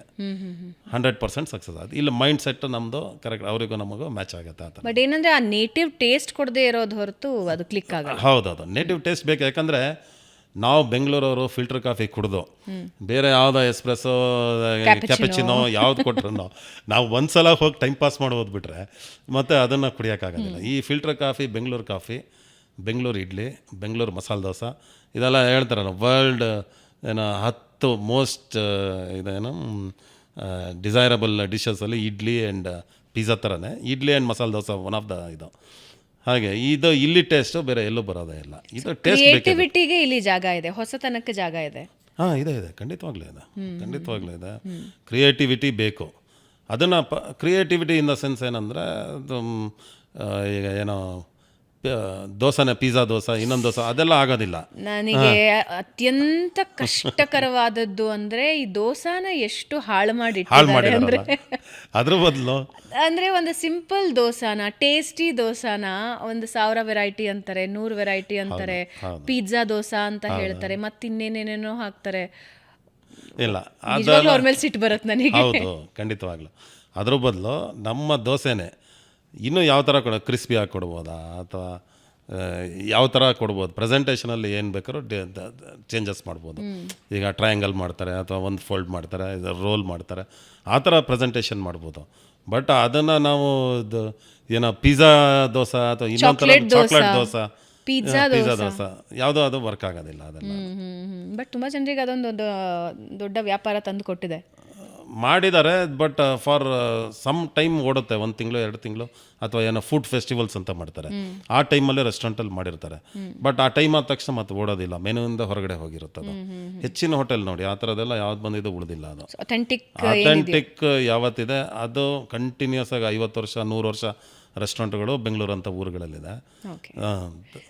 100 ವರ್ಷ 50 ವರ್ಷ ನೀವು ಹೇಳ್ದಂಗೆ ತುಂಬ ಅಥೆಂಟಿಕ್ ಟೇಸ್ಟ್ ಇರುವಂಥ ಹಲವಾರು ಬಸವನಗುಡಿಯಲ್ಲಿ ನಾವು ನೋಡ್ತೀವಿ, ಜಯನಗರದಲ್ಲಿ ನೋಡ್ತೀವಿ, ಮಲ್ಲೇಶ್ವರಂನ ನೋಡ್ತೀವಿ, ಒಂದು ಕ್ಯೂ ನಿಂತ್ಕೊಂಡು ತಿನ್ನುವಂಥದ್ದು. ಆದರೆ ಇತ್ತೀಚಿನ ವರ್ಷಗಳಲ್ಲಿ ಹೇಗಾಗಿದೆ ಅಂತ ಹೇಳಿದ್ರೆ ಟೇಸ್ಟ್ ಜೊತೆಗೆ ಆಂಬಿಯನ್ಸ್ ತುಂಬ ಇಂಪಾರ್ಟೆಂಟ್ ಆಗುತ್ತೆ. ನಾವು ಯಾವ ಲುಕ್ ಕೊಡ್ತೀವಿ, ಸಿಟ್ ಆ್ಯಂಡ್ ಫೀಲ್ ಹೆಂಗಿರುತ್ತೆ ಅದ್ರ ಬಗ್ಗೆನೂ ಬಹಳ ಗಮನ ಹರಿಸ್ತೀವಿ. ಹೌದು, ಅದು ಏನಾಗಿದೆ ಈಗ ಪ್ರತಿಯೊಬ್ಬರು ಮನೆಯೂ ತುಂಬ ಚೆನ್ನಾಗಿದೆ ಈಗ. ಎಲ್ಲರೂ ಮನೆಯೂ ಆರ್ಟಿಸ್ಟಿಕ್ಕಾಗಿ ಕ್ಲೀನಾಗಿ ಇಟ್ಕೊಂಡಿರ್ತಾರೆ ಪ್ರತಿಯೊಬ್ಬರೂ. ಒಂದು ಕರ್ಟನಿಂದ ಇರ್ಬೋದು, ಕಲರ್ ಕಾಂಬಿನೇಷನ್ ಇರ್ಬೋದು, ಫ್ಲೋರಿಂಗ್ ಇರ್ಬೋದು, ಕೂತ್ಕೊಳ್ಳೋ ಸೋಫಾ ಇರ್ಬೋದು, ಕ್ಲೀನ್ ಟಾಯ್ಲೆಟ್ಸ್ ಇರ್ಬೋದು, ಇದೆಲ್ಲದು. ಆಮೇಲೆ ಅವರು ಉಪಯೋಗಿಸೋ ಕ್ರಾಕರಿ, ಕಟ್ಲರಿ ಎಲ್ಲ ಜನ ಅವ್ರ ಮನೇಲಿ ಏನಿದೆ ಅದಕ್ಕಿಂತ ಬೆಟರ್ನ ಹೊರಗಡೆ ಎಕ್ಸ್ಪೆಕ್ಟ್ ಮಾಡ್ತಾರೆ. ಅದಕ್ಕಿಂತ ಕಳಪೆಗೆ ಹೋಗೋಕ್ಕೆ ಯಾರೂ ಇಷ್ಟಪಡೋದಿಲ್ಲ. ಅದರಿಂದ ಇದು ವೆರಿ ಮಚ್ ಏನು ಇಂಪಾರ್ಟೆಂಟ್ ಇನ್ ಎನಿ ಬಿಸ್ನೆಸ್. ಈಗ ರೆಸ್ಟೋರೆಂಟ್ ಮಾಡಬೇಕಂದ್ರೆ ಆ್ಯಂಬಿಯನ್ಸು ಅಥವಾ ಅಲ್ಲಿ ಬಂದಾಗ ಫೀಲು, ಲುಕ್ಕು, ಕಂಫರ್ಟು ಎಲ್ಲದೂ ಬೇಕಾಗುತ್ತೆ. AC ಎಲ್ಲರೂ ಮನೇಲೂ ಇದೆ, ಕಾರಲ್ಲೂ ಇದೆ, ರೆಸ್ಟೋರೆಂಟಲ್ಲೂ ಬೇಕೇ ಬೇಕು. ಹಾಗೆ ಆಮೇಲೆ ಕ್ರಾಕರಿ ಕಟ್ಲರೀಸು ಮನೆಯಲ್ಲೂ ಒಳ್ಳೇದು ಉಪಯೋಗಿಸ್ತಾರೆ, ರೆಸ್ಟೋರೆಂಟಲ್ಲೂ ಬೇಕು. ಆಮೇಲೆ ಆ್ಯಂಡ್ ಹೋಟೆಲ್ ಅನ್ನೋದೇನೆಂದರೆ ಒಂದು ಹಾಸ್ಪಿಟಾಲಿಟಿ ಇಂಡಸ್ಟ್ರಿ. ಅವ್ರಿಗೆ ಹೋಟೆಲಿಗೆ ಬಂದಾಗ ಅವ್ರಿಗೆ ಒಂದು ಮನೆ ಫೀಲ್ ಆಗಬೇಕು. ಅಂದರೆ ಮನೆ ಫೀಲ್ ಅಂದರೆ ಬಂದಾಗ ಒಂದು ನಾವು ಕ್ಲೀನಾಗಿ ರಿಸೀವ್ ಮಾಡಬೇಕು, ಅವರಿಗೆ ಸರ್ವಿಸ್ ಚೆನ್ನಾಗಿರಬೇಕು, ಟ್ರೀಟ್ ಚೆನ್ನಾಗಿ ಮಾಡಬೇಕು, ಸರ್ವಿಸ್ ಚೆನ್ನಾಗಿರಬೇಕು. ಫುಡ್ ಚೆನ್ನಾಗಿಲ್ಲ ಆರ್ಗ್ಯೂ ಮಾಡೋಂಥದ್ದಲ್ಲ. ಮೇ ಬಿ ಚೆನ್ನಾಗಿಲ್ಲದೆ ಇರ್ಬೋದು, ಅಥವಾ ಅವತ್ತು ಅವರು ಆ ಮೂಡಿಗೆ ಅದು ಚೆನ್ನಾಗಿಲ್ಲದೆ ಇರ್ಬೋದು. ನಾವು ಅದನ್ನು ಅಕ್ಸೆಪ್ಟ್ ಮಾಡೋಕ್ಕೆ ರೆಡಿ ಇರಬೇಕು.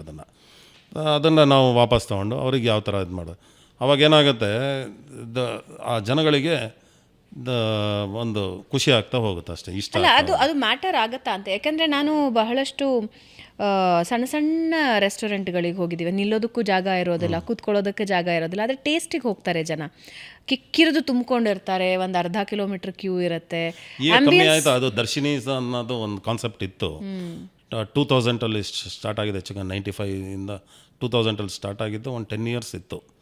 ಬಟ್ ಇವತ್ತು ಅದು ಸ್ವಲ್ಪ ಎಲ್ಲ ಕಮ್ಮಿ ಆಗಿದೆ. ಬಟ್ ಈಗ ಹಾಗೆ ನೀವು ಹೇಳ್ದಂಗೆ ರಾಮೇಶ್ವರಂ ಕೆಫೆಲಿ ಟೇಬಲ್ಲು ಇಲ್ಲ, ಚೇರು ಇಲ್ಲ, ಜನ ನೆಲದ ಮೇಲೆ ಕೂತ್ಕೊಂಡು ಊಟ ಮಾಡ್ತಾ ಇದ್ದಾರೆ. ಅಂದರೆ ಅಲ್ಲಿ ಅಗೇನ್ ಜನಗಳಿಗೆ ಯಾವ ಥರ ಫೀಲ್ ಇದೆ ಅಂದರೆ ಯಾವುದೋ ದೇವಸ್ಥಾನದಲ್ಲಿ ಊಟ ಮಾಡ್ತಾ ಇದ್ದೀವಿ ಅನ್ನೋ ಫೀಲ್ ಬರೋ ಥರ ಅವರಿಗೆ ಒಂದು ಅಟ್ಮಾಸ್ಫಿಯರ್ ಕ್ರಿಯೇಟ್ ಮಾಡಿದ್ದಾರೆ. ಅಟ್ಮಾಸ್ಫಿಯರ್ ಕ್ರಿಯೇಟ್ ಮಾಡಿದ್ದಾರೆ. ಜನ ಅದನ್ನು ಅಕ್ಸೆಪ್ಟ್ ಮಾಡಿದ್ದಾರೆ ಅಷ್ಟೇ. ಬಟ್ ಎಲ್ಲರಿಗೂ ಇವತ್ತೇನೆಂದರೆ ಹೆಚ್ಚಿನ ಜನಕ್ಕೆ ಒಳ್ಳೆ ಫುಡ್ ಬೇಕೇ ಬೇಕು, ಕಂಫರ್ಟ್ ಬೇಕೇ ಬೇಕು, ಆ್ಯಂಡ್ ಲಕ್ಸುರಿ ಬೇಕೇ ಬೇಕು. ಇದಂತೂ ಬಂದಿದೆ ಜನಗಳಿಗೆ. ಯಾಕಂದರೆ ಇವತ್ತು ಜನರ ಹತ್ರ ಹಣ ಇರೋದ್ರಿಂದ, ಆಮೇಲೆ ಆರೋಗ್ಯಪೂರ್ಣ ಆಹಾರ ಬೇಕೇ ಬೇಕು. ಅದರಿಂದ ಜನ ಇದನ್ನೆಲ್ಲ ಎಕ್ಸ್ಪೆಕ್ಟ್ ಮಾಡ್ತಾರೆ. ಆ ನಿರೀಕ್ಷೆ ಇಟ್ಕೊಂಡು ಯಾರು ಮಾಡ್ತಾರೆ ಅವರು ಲಾಂಗ್ ಟೈಮು ಬಿಸ್ನೆಸ್ಸಲ್ಲಿ ಉಳಿತಾರೆ. ಈಗ ಇದನ್ನೆಲ್ಲ ನಾವು ಜನರ ನಿರೀಕ್ಷೆನ ನಾವು ಮೀಟ್ ಮಾಡ್ತಾ ಹೋಗಬೇಕು. ಆವಾಗ ಲಾಂಗ್ ಪೀರಿಯಡ್ ಇದರಲ್ಲಿ ಉಳ್ಕೋಬೋದು. ಅದರ್ವೈಸ್ ಮಧ್ಯ ಚೇಂಜ್ ಆಗ್ತಾ ಹೋದಂಗೂ ಜನರುಗಳು ಚೇಂಜ್ ಆಗ್ತಾ ಹೋಗ್ತಾರೆ. ನಾವೇನಂದರೆ ರೆಗ್ಯುಲರ್ ಕಸ್ಟಮರ್ನ ಉಳಿಸ್ಕೊಂಡು ಹೊಸಬ್ರನ್ನು ಅಟ್ರಾಕ್ಟ್ ಮಾಡೋ ಥರ ನಾವು ಉಳ್ಕೋಬೇಕು. ಸೊ ಅದು ಸ್ವಲ್ಪ ಕಾಸ್ಟ್ಲಿಯರ್ ಅನ್ಸುತ್ತಾ? ಕಾಸ್ಟ್ಲಿಯರ್ ಅದೇ ಸರ್ವಿಸ್ ರೆಸ್ಟೋರೆಂಟಲ್ಲಿ ಅಲ್ಲ, ನಿಮ್ಮ ಪ್ರಾಡಕ್ಟ್ ಏನು ಖರ್ಚು ಮಾಡ್ತಿದ್ರಲ್ಲ ಅದು ಸ್ವಲ್ಪ ಜಾಸ್ತಿ ಆಗುತ್ತೆ ಅನ್ಸುತ್ತೆ ಅವಾಗ. ಈಗ ನಮ್ಮದ್ರಲ್ಲಿ ಹೌದು ಆಬ್ವಿಯಸ್ಲಿ. ಯಾಕಂದರೆ ಕೋಲ್ಡ್ ಪ್ರೆಸ್ಡ್ ಆಯಿಲು ಈಗ ಬೇರೆ ಐ ಥಿಂಕ್ ರಿಫೈನ್ಡ್ ಆಯಿಲೆಲ್ಲ 170, 180, 200 ರೂಪಾಯಿ ಇರಬೇಕೇನೋ ಗೊತ್ತಿಲ್ಲ. ನಮ್ಮದು 340 rupees ನಾವು ಎಕ್ಸ್ಟ್ರಾಕ್ಷನ್ ನಾವು ಮಾಡೋದ್ರಿಂದ ನಮಗೊಂದು ಸ್ವಲ್ಪ ವರ್ಕೌಟ್ ಆಗುತ್ತೆ. ನಂದೇನೆಂದರೆ ಎಲ್ಲ ಥರ ನನಗೆ ಕಾಸ್ಟಿಂಗ್ ನನಗೆ ಹೆಂಗೆ ವರ್ಕೌಟ್ ಆಗುತ್ತೆ ಅಂದರೆ, ನನ್ನಲ್ಲಿ ಬರೋ ಕಡಲೆಕಾಯಿ ಹಿಂಡಿ ನಾನು ಹೊರಗಡೆನೂ ಮಾರ್ತೀನಿ, ನನ್ನ ಹಸುಗಳಿಗೂ ಕೊಡ್ತೀನಿ. ಇನ್ನು ಬೇರೆ ಹಿಂಡಿಗಳನ್ನೆಲ್ಲ ಅದನ್ನು ನಾನು ಗೊಬ್ಬರ ಮಾಡಿ ನನ್ನ ತೋಟಕ್ಕೆ ನಾನು ಹಾಕ್ಕೊತೀನಿ. ಈ ಥರ ನಾನು ಫುಲ್ ಸರ್ಕಲ್ ನಂದೇ ಇರೋದ್ರಿಂದ ನನಗೆ ಹೇಗೋ ಕಾಸ್ಟ್ ವರ್ಕೌಟ್ ಬ್ಯಾಲೆನ್ಸ್ ಆಗುತ್ತೆ. ಓಕೆ. ಅಲ್ಲ, ನಾನು ಕೇಳಿದ್ದು ಈಗ ಇಂಟೀರಿಯರ್ಸ್ ಮೇಲೆ ಖರ್ಚು ಜಾಸ್ತಿ ಮಾಡಿರ್ತಾರೆ, ಎಕ್ಸ್ಟೀರಿಯರ್ಸ್ ಮೇಲೆ ಖರ್ಚು ಜಾಸ್ತಿ ಮಾಡಿರ್ತಾರೆ, ಆಂಬಿಯನ್ಸ್ಗೆ ಇಂಪಾರ್ಟೆನ್ಸ್ ಕೊಟ್ಟಿರ್ತಾರೆ. ಇಲ್ಲ, ಅದರಲ್ಲೇನು ವೇರಿ ಆಗೋದಿಲ್ಲ. ಏನಕ್ಕೆ ಅಂದರೆ ಯಾವುದೇ ಆದ್ರೂ 2000 to 3000 rupees per square feet ನೀವು ಇಂಟೀರಿಯರ್ ಕಾಸ್ಟ್ ಆಗುತ್ತೆ. ಏನೇ ಮಾಡಿ ಬೇಸಿಕ್ ಕಾಸ್ಟ್. ಈಗ ಫ್ಲೋರಿಂಗ್, ಸೀಲಿಂಗ್ ಅಥವಾ ವಾಟ್ ಎವರ್ ಆಂಬಿಯನ್ಸ್, ಪೇಂಟಿಂಗ್ ಎಲ್ಲದನ್ನು, ಆ್ಯಂಡ್ ಕಿಚನ್ ಎಕ್ವಿಪ್ಮೆಂಟ್ ಎಲ್ಲದೂ ಅಷ್ಟೇ ಹಾಗೆ ಆಗುತ್ತೆ. ಏನು ಕ್ವಾಲಿಟಿ ಏನೋ 202 ಗ್ರೇಡು, 304 ಗ್ರೇಡು ಸ್ಟೀಲ್ಸ್ ಬರುತ್ತೆ. ಅದರಲ್ಲಿ ಏನೋ ಒಂದು ಚೂರು ಉಳಿಸಿದ್ರೆ ವೆರಿ ಮಿನಿಮಮ್. ಅದು ಬಿಟ್ಟರೆ ಇನ್ನು ಫರ್ನಿಚರ್, ಫಿಕ್ಸ್ಚರ್ಸ್ ಅದರಲ್ಲಿ ಏನಾದ್ರು ಕಾಂಪ್ರಮೈಸ್ ಒಂದು ಚೂರು ಮಾಡ್ಕೊಂಡ್ರೆ ಅಷ್ಟೇ. ಅದು ಯಾವುದೂ ವೇರಿ ಆಗೋದಿಲ್ಲ. ಇಲ್ಲಿ ಏನಂದರೆ ಕಾನ್ಸೆಪ್ಟನ್ನು ಮಾಡೋದು ಮಾತ್ರ ಇಂಪಾರ್ಟೆಂಟ್ ಅಷ್ಟೇ. Creativity is important. ಅದನ್ನು ನಾವು ಲಾಂಗ್ ಟರ್ಮ್ ಉಳಿಯೋ ಥರ. ಈಗ ಸಪೋಸ್ ಈಗ ನನ್ನೊಂದು ಚೇರ್ ಇದೆ, ಈಗ ನನಗೆ ಹ್ಯಾಂಡ್ಲಿದ್ರೆ ನಾನು ಸ್ವಲ್ಪ ಆರಾಮದಾಯಕವಾಗಿ ಕೂತ್ಕೋಬೋದು. ಬರೀ ಇಲ್ಲ ಅಂದರೆ ಎಷ್ಟೊತ್ತು ಹೀಗೆ ನಾನು ಕೂತಿರೋಕ್ಕೆ ಸಾಧ್ಯ. ಅದನ್ನೆಲ್ಲ ಅಂದರೆ ನನಗೆ ಏನು ಬೇಕು ಅನ್ನೋದು ನಾನು ಯೋಚನೆ ಮಾಡಿದರೆ ಆವಾಗ ಜನಗಳಿಗೆ ಏನು ಕೊಡ್ಬೋದು ಅನ್ನೋದು ನನಗೆ ಸಿಗುತ್ತೆ. ಇಲ್ಲ ಅಂದರೆ ಏನಾಗುತ್ತೆ, ನಾನು ಬರೀ ವ್ಯಾಪಾರದ ದೃಷ್ಟಿಯಿಂದನೇ ನೋಡ್ತಾ ಹೋದರೆ ನಾನು ಇಲ್ಲಿ ಖರ್ಚು ಮಾಡೋದನ್ನು ನಾನು ಉಳಿಸ್ತೀನಿ, ಆಮೇಲೆ ವ್ಯಾಪಾರ ಮಾಡ್ಬೇಕಾದ್ರೆ ಜಾಸ್ತಿ ಲಾಭ ತೊಗೊತೀನಿ, ಅದಾಗೋದು ಲಾಂಗ್ ಟರ್ಮ್ ಉಳಿಯೋದಿಲ್ಲ. ಅದು ಟೈಮಿಂಗ್ ಉಳಿಬೋದು, ಬಟ್ ಲಾಂಗ್ ಟರ್ಮ್ ಉಳಿಯೋದಿಲ್ಲ. ಅದು ಆ ಥರ ಆಗುತ್ತೆ. ಈಗ ಎಲ್ಲವೂ ಇನ್ಫ್ಲೂಯೆನ್ಸ್ ಜಮಾನ, ಸೋಷಿಯಲ್ ಮೀಡಿಯಾ ಜಮಾನ. ಇನ್ಫ್ಲೂಯೆನ್ಸರ್ಗಳು ಉದ್ಯಮನ ಎತ್ತೋದಕ್ಕೆ ಎಷ್ಟು ಲಾಭದಾಯಕ ಆಗ್ತಾರೆ? ಯಾಕೆಂದರೆ ಕೆಲವೊಂದು ಇನ್ಫ್ಲೂಯೆನ್ಸರ್ಗಳನ್ನು ಬಳಸಿ ಕಿಕ್ಕಿರಿದು ಜನ ತುಂಬಿರ್ತಾರೆ, ಬಟ್ ಆ್ಯಕ್ಚುಯಲ್ ಟೇಸ್ಟ್ ಬ್ಯಾಡ್ ಇರುತ್ತೆ. ಹೌದು ಹೌದು. ಗುಡ್ ಟೇಸ್ಟ್ ಇರುತ್ತೆ, ಆದರೆ ಹೆಚ್ಚಿನ ಗ್ರಾಹಕರನ್ನು ಸೆಳೆಯೋದ್ರಲ್ಲಿ ಸ್ವಲ್ಪ ಹಿಂದು ಮುಂದೆ ಆಗ್ತಾ ಇರುತ್ತೆ. ಸೋಷಿಯಲ್ ಮೀಡಿಯಾ ಮತ್ತು ಇನ್ಫ್ಲೂಯೆನ್ಸ್ ಯಾವುದೇ ಉದ್ಯಮಕ್ಕೆ, ಅದರಲ್ಲೂ ಹೋಟೆಲು ಮತ್ತು ರೆಸ್ಟೋರೆಂಟ್ ಉದ್ಯಮಕ್ಕೆ ಯಾವ ರೀತಿ ಪ್ಲಸ್ ಆಗ್ತಿದೆ? ಹೌದು. ಈಗ ಏನಾದರೆ ಸೋಷಿಯಲ್ ಮೀಡಿಯಾ ಆ್ಯಂಡ್ ಇನ್ಫ್ಲುಯೆನ್ಸು, ಇವತ್ತು ಎಲ್ಲರ ಕೈಯಲ್ಲೂ ಮೊಬೈಲ್ ಇದೆ.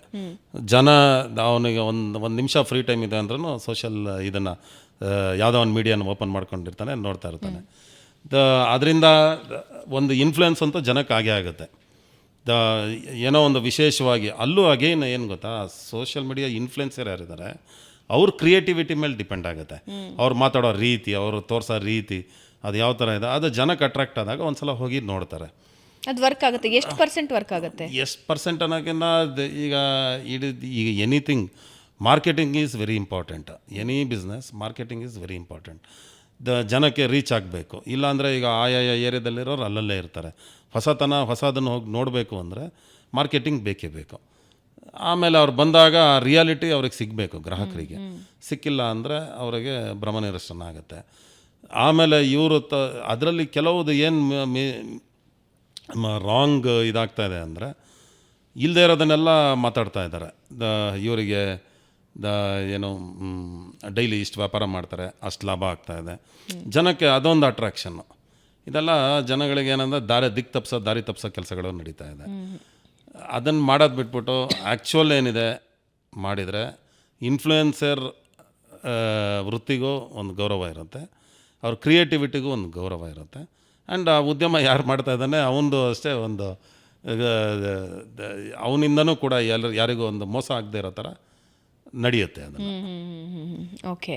ಸೊ ಈಗ ಒಂದು ಉದ್ಯಮದಲ್ಲಿ ಲಾಭ ನಷ್ಟಗಳ ಲೆಕ್ಕಾಚಾರನೇ ಜಾಸ್ತಿ ಇರುತ್ತೆ. ಆ್ಯಂಡ್ ಇನ್ಫ್ಲೂಯೆನ್ಸ್ ಜಮಾನದಲ್ಲಿ ಒಂದು ವೇಳೆ ಮಾರ್ಕೆಟಿಂಗ್ ಎಡವಟ್ಟಾದರೆ ಅದನ್ನು ಸುಧಾರಿಸ್ಕೊಳ್ಳೋದು ಹೇಗೆ? ಸುಧಾರಿಸ್ಕೊಳ್ಳೋದು ಈಗ ನನ್ನ ಕೆಲಸದಲ್ಲಿ ನನಗೆ ಕಾನ್ಫಿಡೆನ್ಸ್ ಇದ್ದರೆ ಏನು ತಲೆ ಕೆಡಿಸ್ಕೊಳ್ಳೋಂಥದ್ದು ಏನು ಇಲ್ಲವೇ ಇಲ್ಲ. ಯಾವುದೇ ಮಾರ್ಕೆಟಿಂಗ್ ಈಗ ಆಗ ನಡೆಯೋ ಮನುಷ್ಯ ಒಂಚೂರು ಎಡವಟ್ಟು ಆಗೇ ಆಗಬೋದು, ಏನೋ ಒಂದು ತಪ್ಪು ನಡಿಬೋದು ಅಥವಾ ಇನ್ನೊಂದು ಆಗ್ಬೋದು. ಮಾರ್ಕೆಟಿಂಗ್ ಈಗ ಸೋಷಿಯಲ್ ಮೀಡಿಯಾದಲ್ಲಿ ಏನು ಬೇಕಾದ್ರೂ ಬರ್ತಾ ಇರುತ್ತೆ. ಬಟ್ ಅದರ ನನ್ನ ಕೆಲಸದಲ್ಲಿ ನನಗೆ ಕಾನ್ಫಿಡೆನ್ಸ್ ಇದ್ದರೆ ಏನೂ ತಲೆ ಕೆಡಿಸ್ಕೊಳ್ಳೋ ಅವಶ್ಯಕತೆ ಇಲ್ಲ. ಶ್ರದ್ಧೆಯಿಂದ ನಮ್ಮ ಕೆಲಸ ಮಾಡ್ತಾ ಹೋಗಬೇಕು. ಮಾರ್ಕೆಟಿಂಗ್ ಒಂದಲ್ಲ ಹಲವು ಆಪ್ಷನ್ಸ್ ಇದೆ. ಈಗ ಅದನ್ನು ನಾವು ನಿದರ್ಶನ ಮಾಡ್ತಾ ಹೋಗಬೇಕಾಗತ್ತೆ ಅಷ್ಟೇ. ಒಂದು ಹಲವು ಆಪ್ಷನ್ಗಳಿದೆ. ಯಾವ ಥರ ಮಾರ್ಕೆಟ್ ಮಾಡ್ಬೋದು, ಅಥವಾ ನಾನು ಏನು ಮಾಡ್ತಾಯಿದ್ದೀನಿ, ಜನಗಳಿಗೆ ಹೇಗೆ ರೀಚ್ ಮಾಡಬೇಕು, ಇದನ್ನು ಅಂದರೆ ಈಗ ಫೈನಲಿ ನನ್ನ ಶ್ರಮನೂ ಬೇಕು. ಈಗ ಬರೀ ಮಾರ್ಕೆಟಿಂಗ್ ಮೇಲೆ ನಾನು ಕಾನ್ಸಂಟ್ರೇಟ್ ಮಾಡಿದ್ರೆ ಆಗೋದಿಲ್ಲ. ಸೇಲ್ಸ್ ಆಗಲಿ, marketing, it's all part of business ಅಷ್ಟೇ. ಫೈನಲಿ ನಾವು ಏನು ಕೊಡ್ತಾ ಇದ್ದೀವಿ, ಕಂಟೆಂಟ್ ಏನಿದೆ ಅದು ಕರೆಕ್ಟಾಗಿರಲೇಬೇಕು. ಅದನ್ನು ಆವಾಗ ಜನಕ್ಕೆ ರೀಚ್ ಆಗುತ್ತೆ ಅಂತ. ಸ್ಟ್ರಾಟಜಿ ಹೇಗಿರಬೇಕಾಗತ್ತೆ? ಈಗ ನಾವು ಕೆಲವರನ್ನ ನೋಡ್ತೀವಿ, 10 ವರ್ಷದಲ್ಲಿ ಒಂದು 20-30 ಬ್ರಾಂಚಸ್ ಮಾಡಿದ್ದೀವಿ ಅಂತ ಹೇಳ್ತಾರೆ, ಬಹಳ ಹೆಮ್ಮೆಯಿಂದ ಹೇಳ್ಕೊಳ್ತಾರೆ. ಎದುರುಗಡೆ ನೋಡ್ತಾ ಇರೋ ವೀಕ್ಷಕನಿಗೆ ಏನು ಅನ್ಸುತ್ತೆ, ಒಂದು ಫೇರಿ ಟೇಲ್ ಅಂತ ಅನ್ಸುತ್ತೆ. ಏನು ಅದ್ಭುತವಾಗಿ ಬೆಳೆದ್ಬಿಡ್ತು, ನಾನು ನಾಳೆ ಶುರು ಮಾಡೋದೆ, ನಾನು ಒಂದು 4-5 ಬ್ರಾಂಚ್ ಒಂದು ವರ್ಷದಲ್ಲಿ ತೆಗಿಯೋದೆ ಅಂತ ತುಂಬ ಇಂಪ್ರಾಕ್ಟಿಕಲ್ ಆಗಿ ಯೋಚನೆ ಮಾಡ್ತಾರೆ.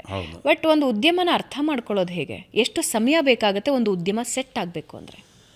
ಉದ್ಯಮ ಸೆಟ್ ಆಗಬೇಕು ಈಗ ಇದು ಹೇಗೆ ಅಂದರೆ, ಅವರವರ ಅನುಭವ ಎಷ್ಟು ಅಗಾಧವಾಗಿ ನಾವು ಬೆಳೆಸ್ಕೊಳ್ತಾ ಹೋಗ್ತೀವಿ ಅಷ್ಟು ನಾವು ಕೆಲಸ ಮಾಡ್ತಾ ಹೋಗ್ಬೋದು. ಸುಮ್ಮನೆ ನಾನು ಈಗ ಯಾವುದೋ ಬ್ಯಾಂಕ್ ಲೋನ್ ಕೊಡುತ್ತೆ ಅಥವಾ ಯಾರೋ ಇನ್ವೆಸ್ಟರ್ ಸಿಗ್ತಾರೆ, ನಾನು ಬ್ರಾಂಚಸ್ ಜಾಸ್ತಿ ಮಾಡ್ತೀನಿ, ಅದೆಲ್ಲ ಲಾಂಗ್ ಲೈಫ್ ಬರೋದಿಲ್ಲ. ಅದು ಬಿದ್ದೋಗುತ್ತೆ. ಅದು ಸುಮ್ಮನೆ ನಾನು ಕಟ್ತಾ ಹೋಗ್ತೀನಿ, ಒನ್ ಡೇ ಕೊಲ್ಯಾಪ್ಸ್ ಆಗುತ್ತೆ. ಅದ್ರ ಬದಲು ಎಲ್ಲ ಉದ್ಯಮಕ್ಕೂ ಅದರದ್ದೇ ಆದ ಒಂದು ಟೈಮ್ ಇದೆ. ಅದು ಬೆಳೆಯೋದಕ್ಕೆ, ಗ್ರೋತಿಗೆ ಅದರದ್ದೇ ಆದ ಒಂದು ಸಮಯ ಬೇಕೇ ಬೇಕು. ಅದನ್ನು ನಾವು ಒಂದು ಬೇಸಿಕ್ ಫಸ್ಟು ನಾವು ಒಂದು ಕಾನ್ಸೆಪ್ಟ್ ಕ್ರಿಯೇಟ್ ಮಾಡ್ಕೋಬೇಕು.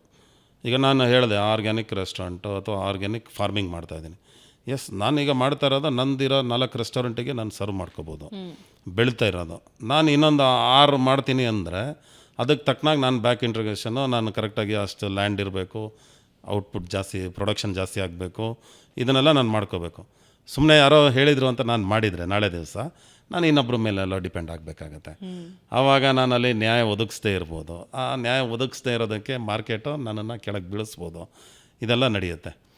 ಅದರಿಂದ ಇದೇನೆಂದರೆ ಸ್ಲೋ ಆ್ಯಂಡ್ ಸ್ಟಡಿಯಾಗಿ ಹೋಗೋದು ಭಾಳ ಉತ್ತಮ.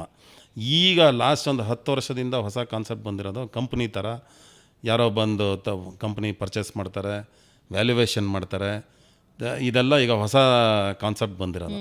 ಬಟ್ ನಾನು ಹೇಳೋದೇನೆಂದರೆ ಹೆಚ್ಚಿನವರು ಯಾವುದೋ ಅದಕ್ಕೆ ಮರಳಾಗಬೇಡಿ, ಅದನ್ನು ಮಾಡಿಬಿಡಿ. ನಿಮ್ಮ ಕ್ರಿಯೇಟಿವಿಟಿ ನೀವು ಇಟ್ಕೊಂಡು, ನಿಮ್ಮ ಪ್ಯಾಷನ್ ಇಟ್ಕೊಂಡು ನೀವೇ ಮಾಡಿ. ಮಾರೋ ಚಿಂತೆ ಯಾತಕ್ಕೆ ಬೇಕು? ಈಗ ನಾನೊಂದು ಬ್ರ್ಯಾಂಡ್ ಮಾಡಿದೆ, ಮಾರೋ ಚಿಂತೆ ಯಾತಕ್ಕೆ ಬೇಕು? ನಾವು ಅನ್ನ ಆಹಾರ ಜೀವನ ಕೊಟ್ಟಿರೋಂಥ ವೃತ್ತಿ, ನಾನು ಅದನ್ನು ಮಾಡ್ಕೊಂಡು ಹೋಗ್ತಾ ಇರ್ತೀನಿ ಅಷ್ಟೇ. ಮಾರೋ ಚಿಂತೆ ಯಾತಕ್ಕೆ ಬೇಕು? ನಾಳೆ ದಿವಸ ಅದರಿಂದ ಯಾರೋ ಒಂದು 100 ಜನಕ್ಕೆ ಕೆಲಸ ಆಗಿದೆ, 1000 ಜನಕ್ಕೆ ನಾವು ಒಂದು ಸರ್ವಿಸ್ ಕೊಟ್ಟಿದ್ದೀವಿ. ಅಷ್ಟು ಜನರಲ್ಲಿ ಎಷ್ಟೋ ಜನ 1000 ಜನರ ಪರಿಚಯ ಆಗಿದೆ. ಇವತ್ತು ಎಲ್ಲರದ್ದು ವಿಶಸ್ ಹಬ್ಬ ಬಂದರೆ ಇನ್ನೊಂದು ಬಂದರೆ ಎಲ್ಲ ನಾವು ಕನೆಕ್ಟಿವಿಟಿ ಆಗಿದೆ. ಈ ಹೋಟೆಲ್ ಇಂಡಸ್ಟ್ರಿಯಲ್ಲಿ ಮಾತ್ರ ನಾವು ಇಷ್ಟು ಜನನ ನಾವು ಪರಿಚಯ ಮಾಡ್ಕೊಳಕ್ಕೆ ಸಾಧ್ಯ ಇರೋದು. ಬೇರೆ ಎಲ್ಲೋ ಇಷ್ಟು ಜನ ನಮ್ಮ ಕನೆಕ್ಷನ್ಗೆ ಸಿಗೋದೇ ಇಲ್ಲ. 1000 ಜನ ಯಾವ ಊರಲ್ಲಿ ಹೋದ್ರೂ ನಮ್ಮನ್ನು ಗುರುತಿಸ್ತಾರೆ. ಅದರಿಂದ ಇದನ್ನು ಮಾರೋ ಚಿಂತೆ ಬಿಟ್ಬಿಟ್ಟು ನಾವು ಇದನ್ನು ಬೆಳೆಸೋದು ಹೇಗೆ, ಉಳಿಸ್ಕೊಳ್ಳೋದು ಹೇಗೆ, ಇದ್ರ ಬಗ್ಗೆ ಚಿಂತೆ ಮಾಡಬೇಕು ಅಂತ ನಾನು. ಪಾರ್ಟ್ನರ್ಶಿಪ್ ಹೆಂಗೆ ವರ್ಕ್ ಆಗುತ್ತೆ ಈ ಉದ್ಯಮದಲ್ಲಿ? ಪಾರ್ಟ್ನರ್ಶಿಪ್ಪು ಅಗೈನ್ ಸೇಮ್ ಮೈಂಡ್ಸೆಟ್ ಇರಬೇಕು. ಈ ಉದ್ಯಮ ಅನ್ನೋದಕ್ಕಿಂತ ಎಲ್ಲ ಉದ್ಯಮದಲ್ಲೂ ಸೇಮ್ ಮೈಂಡ್ಸೆಟ್ ಇರಬೇಕು. ಸೇಮ್ ಮೈಂಡ್ಸೆಟ್ ಇಟ್ಕೊಂಡು ನಾವು ಮಾಡ್ತಾ ಇರೋ ಏನಿದೆ, ಏನಿದೆ, ಆ ಏಮಲ್ಲಿ ನಾವು ಹೋದರೆ ಉಳಿತದೆ. ಅದರ್ವೈಸ್ ದುಡ್ಡಿಗಾಗಿಯೇ ನಾನು ಪಾರ್ಟ್ನರ್ ಮಾಡ್ಕೊಂಡಿದ್ದೀನಿ ಅಂದರೆ ಬ್ಯಾಂಕನ್ನು ಪಾರ್ಟ್ನರ್ ಮಾಡ್ಕೊಳ್ಳೋದು ಒಳ್ಳೆಯದು ಅಲ್ವಾ? ನಾನು ಹಣಕ್ಕಾಗಿ ನನ್ನ ಹತ್ರ ಹಣ ಕಮ್ಮಿ ಇದೆ, ಅದಕ್ಕೆ ಪಾರ್ಟ್ನರ್ ಮಾಡ್ಕೊತೀನಿ ಅಂದರೆ ನಾನು ಬ್ಯಾಂಕಿಗೆ ಹೋದರೆ ಅಲ್ಲಿ ಸಾಲ ಕೊಡ್ತಾರೆ ಅಥವಾ ಇನ್ನೊಂದು ಕಡೆ ಮಾಡ್ಕೊಳ್ಳೋದು ಒಳ್ಳೆಯದು. ಇಲ್ಲ, ಇಬ್ಬರದ್ದು ಗುರಿ ಒಂದೇ ಇದೆ, ನಾವು ಮೋಟಿವ್ ಇದೆ, ನಾವು ಒಟ್ಟಿಗೆ ಹೋಗ್ತೀವಿ, ನಾವು ಮಾಡ್ತೀವಿ ಅಂದರೆ ಕೆಲಸ ಹಂಚ್ಕೊಂಡು ಮಾಡಿದರೆ ಡೆಫಿನೆಟಾಗಿ ಒಬ್ರಿಗಿನ್ನ ಇಬ್ಬರು ಸೇರಿದಾಗ ಇನ್ನೂ ಜಾಸ್ತಿ ಕೆಲಸ ಆಗುತ್ತೆ. ಆದರೆ ಗುರಿ ಒಂದೇ ಇರಬೇಕಷ್ಟೇ. ಅದನ್ನು ಕರ್ನಾಟಕ ಹೋಟೆಲ್ ಇಂಡಸ್ಟ್ರಿ ಅಥವಾ ಇಂಡಿಯಾದ ಹೋಟೆಲ್ ಇಂಡಸ್ಟ್ರಿನ ನೀವು ಹೇಗೆ ನೋಡ್ತೀರಿ? ನನ್ನ ಪ್ರಕಾರ ಆಫ್ ಟ್ರೆಂಡ್ ಆಗೋದು ಅಥವಾ ಮುಪ್ಪು ಬರದೇ ಇರೋ ಉದ್ಯಮ ಅಂದರೆ ಒಂದು ಫ್ಯಾಷನ್ನು, ಇನ್ನೊಂದು ರೆಸ್ಟೋರೆಂಟು, ಇನ್ನೊಂದು ಬ್ಯೂಟಿ, ನನಗೆ ಗೊತ್ತಿರೋ ಪ್ರಕಾರ. ಅದರಲ್ಲಿ ಒಂದು ಹೋಟೆಲ್ ಉದ್ಯಮ ಕೂಡ ಹೌದು. ಸೊ ಯಾವತ್ತೂ ಸೂರ್ಯಾಸ್ತ ಆಗದೇ ಇರೋ ಉದ್ಯಮ ಇದು. ಖಂಡಿತವಾಗ್ಲೂ ಎಲ್ರಿಗೂ ಇದು ಬೇಕಾಗಿರೋದು. And it is A glamorous field. ಇದು ಎಲ್ಲರನ್ನೂ ಅಟ್ರಾಕ್ಟ್ ಮಾಡುತ್ತೆ ಹೋಟೆಲ್ ಇಂಡಸ್ಟ್ರಿ ಅನ್ನೋದು. ಆದರೆ ಇವತ್ತೇನಾಗಿದೆ, ಈಗ ಬೆಂಗಳೂರಂಥ ನಗರಗಳಲ್ಲಿ ಮಾತ್ರ ಚೆನ್ನಾಗಿ ನಡೀತಾ ಇದೆ, ಹೊಸದು ಬರ್ತಾ ಇದೆ. ಚಿಕ್ಕ ನೀವು ತಾಲೂಕಿಗೆ ಹೋದರೆ ಇಡೀ ತಾಲೂಕಿಗೆ ಒಂದೇ ರೆಸ್ಟೋರೆಂಟ್ ಇದೆ. ಮೊದಲು ಅಲ್ಲೆಲ್ಲ ಒಳ್ಳೆ ಕಾಂಪಿಟೇಟಿವ್ ಆಗಿ ತುಂಬ ರೆಸ್ಟೋರೆಂಟ್ಸ್ ಇರ್ತಾಯಿತ್ತು. ಜಿಲ್ಲೆಗಳಿಗೆ ಹೋದರೆ ನಿಮಗೆ ಒಂದು 2-3 ಒಳ್ಳೆ ರೆಸ್ಟೋರೆಂಟ್ ಸಿಗೋದಿಲ್ಲ. ಈ ಥರ ಆಗಿದೆ. ಅದಕ್ಕೆ ಹಲವಾರು ಕಾರಣಗಳಿದೆ. ಏನೋ ಲೇಬರ್ ಸಿಗೋದಿಲ್ಲ, ಅಥವಾ ಸೆಕೆಂಡ್ ಜನ್ರೇಷನ್ ಈ ಉದ್ಯಮಕ್ಕೆ ಬಂದಿಲ್ಲ, ಈ ಥರದ್ದೆಲ್ಲ. ಈಗ ಅದರಿಂದ ಟೈರ್ 2 ಸಿಟೀಸಲ್ಲೆಲ್ಲ ಕೆಲವು ಕಡೆ ಬೆಂಗಳೂರಲ್ಲಿ ರಿಯಲ್ ಎಸ್ಟೇಟ್ ಕಾಸ್ಟ್ ಜಾಸ್ತಿ ಆಗಿರೋದ್ರಿಂದ, ಎಕ್ಸ್ಪೆಂಡಿಚರ್ ಜಾಸ್ತಿ ಆಗಿರೋದ್ರಿಂದ ನಮ್ಮ ಹೋಟೆಲ್ ಉದ್ಯಮದಾರರೇ ಈಗ ಟೈರ್ 2 ಸಿಟೀಸು ತುಮಕೂರು, ಹಾಸನ, ಮಂಡ್ಯ ಈ ಕಡೆ ಹೋಗಿ ಎಲ್ಲ ರೆಸ್ಟೋರೆಂಟ್ಸ್ ಮಾಡಿ ಸಕ್ಸಸ್ ಆಗಿದ್ದಾರೆ. ಅಲ್ಲಿಗೆ ಅವಶ್ಯಕತೆ ಕೂಡ ಇದೆ. ಈಗ ಬಿಸ್ನೆಸ್ಸು ಚೆನ್ನಾಗಾಗತ್ತೆ. ಇನ್ನು ಇಂಡಿಯಾದಲ್ಲಿ ಅಂದರೆ ಎಲ್ಲರೂ ಏನಾಗುತ್ತೆ ಅಂದರೆ, ಈಗ ಬೆಂಗಳೂರು ಆಯಿತು, ಬೆಂಗಳೂರು ಆದಮೇಲೆ ನಾನು ಪೂನಾಗೆ ಹೋಗಿ ಮಾಡ್ತೀನಿ, ಇಲ್ಲ ಮುಂಬೈಗೆ ಮಾಡಬೇಕು, ಡೆಲ್ಲಿ ಮಾಡಬೇಕು. ಅದೇನು ನೆಸಿಟಿ ಇಲ್ಲ ಅಂತ ನನಗನ್ಸುತ್ತೆ. ಅಲ್ಲಲ್ಲಿ ಯಾರ್ಯಾರಿದ್ದಾರೆ ಅವ್ರವ್ರೇ ಮಾಡ್ಕೊಂಡು ಹೋದರೆ ಉತ್ತಮ. ಈಗ ಮುಂಬೈ ಹೋಟೆಲ್ ಉದ್ಯಮಕ್ಕೂ ಅಥವಾ ರೆಸ್ಟೋರೆಂಟ್ ಉದ್ಯಮಕ್ಕೂ ಬೆಂಗಳೂರಿಗೂ ಏನು ವ್ಯತ್ಯಾಸ ಇದೆ? ಒಂದು ಮುಂಬೈಗೂ ಬೆಂಗಳೂರಿಗೂ ಅಂದರೆ ಅಲ್ಲಿ ಪ್ರೈಸಿಂಗ್ ಇಲ್ಲಿನ ಡಬಲ್ ಇದೆ. ಅದೇ ಥರ ಖರ್ಚುಗಳು, ಈಗ ರಿಯಲ್ ಎಸ್ಟೇಟ್ ವ್ಯಾಲ್ಯೂ ಒಂದು ಜಾಸ್ತಿ ಇದೆ, ಸ್ಯಾಲ್ರೀಸ್ ಎಲ್ಲ ಆಲ್ಮೋಸ್ಟ್ ಸೇಮ್ ಇದೆ. ಮತ್ತು ಸೇಲ್ಸು ತುಂಬ ಚೆನ್ನಾಗಿದೆ. ಕೆಲವು ಏರಿಯಾದಲ್ಲಿ ಸೇಲ್ಸ್ ಚೆನ್ನಾಗಿದೆ ಅಲ್ಲಿ ಮುಂಬೈಯಲ್ಲಿ. ಯಾಕಂದರೆ ಬಹಳಷ್ಟು ಜನ ಕರ್ನಾಟಕದಿಂದ ಮುಂಬೈನಲ್ಲಿ ಕೆಲಸಕ್ಕೆ, ಸ್ಪೆಷಲಿ ಕೋಸ್ಟಲ್ ಏರಿಯಾದಿಂದನೇ ನಮ್ಮ ಹೋಟೆಲ್ ಇಂಡಸ್ಟ್ರಿಗೆ ಹೆಚ್ಚಿನವ್ರು ಬಂದಿರೋದು. ವೆರಿ ಫಸ್ಟ್ ಬಿಗಿನಿಂಗಲ್ಲಿ ಬಂದಿದ್ದು ಕೋಲಾರ ಸೈಡಿಂದ ಅಯ್ಯರ್ಸ್ ಬಂದ್ಬಿಟ್ಟು ಒಂದಷ್ಟು ಹೋಟೆಲ್ಸ್ ಇತ್ತು. ಅವರಾದಮೇಲೆ ಹಾಸನ ಸೈಡಿಂದ ಒಂದಷ್ಟು ಅಯ್ಯಂಗಾರ್ಸ್ ಬಂದ್ಬಿಟ್ಟು ಒಂದಷ್ಟು ರೆಸ್ಟೋರೆಂಟ್ಸ್ ಇತ್ತು. ಆಮೇಲೆ ಅವರು ಬೇಕ್ರಿ ಕಡೆಗೆ ಟರ್ನ್ ಆದರು. ಆಮೇಲೆ ನಮ್ಮ ಕೋಸ್ಟಲಿಂದ ಬಂದವರು ಒಂದಷ್ಟು ಜನ ಉಡುಪಿಯಿಂದ ಮಂಗಳೂರು ತನಕ ಇರೋರೆಲ್ಲ ಈ ಕಡೆ ಮಡ್ರಾಸ್ ಕಡೆಗೆ ಹೋದರು. ಈಗ ಉಡುಪಿಯಿಂದ ಈ ಕಡೆ ಕುಂದಾಪುರ ಕಡೆ ಇರೋರೆಲ್ಲ ಮುಂಬೈಗೆ ಹೋದರು. ಈ ಕಡೆ ಆಮೇಲೆ ಇನ್ನು ಮಧ್ಯ ಈಗ ನಮ್ಮ ಇದು ಕೋಟೇಶ್ವರ ಈ ಕಡೆ ಇರೋರೆಲ್ಲ ಶಿವಮೊಗ್ಗದಿಂದ ಬಂದು ಬೆಂಗಳೂರಿಗೆ ಬಂದರು. ಅದೇನು ಹೋಟೆಲ್ ಇಂಡಸ್ಟ್ರಿಗೂ ಕರಾವಳಿಗೂ ನಂಟು? ಕರಾವಳಿ ಅಂದರೆ ನಾವು ಉಡುಪಿದ ನಮ್ಮ ಪುರಾತನ ಇದ್ರ ಪ್ರಕಾರನೂ ಕೂಡ ಮಹಾಭಾರತದಲ್ಲೂ ಯುದ್ಧಕ್ಕೆ ಉಡುಪಿಯವರೇ ಆಹಾರ ಸಪ್ಲೈ ಮಾಡಿದರು ಅಂತ ಬಿಟ್ಟು ಹೇಳ್ತಾರೆ. ಅದೇ ಥರ ಆ ಕಾಲದಲ್ಲಿ ಅಷ್ಟು ಬಡತನವೂ ಇತ್ತು, ಅಲ್ಲಿ ಜೀವನ ತುಂಬ ಕಷ್ಟ ಇತ್ತು.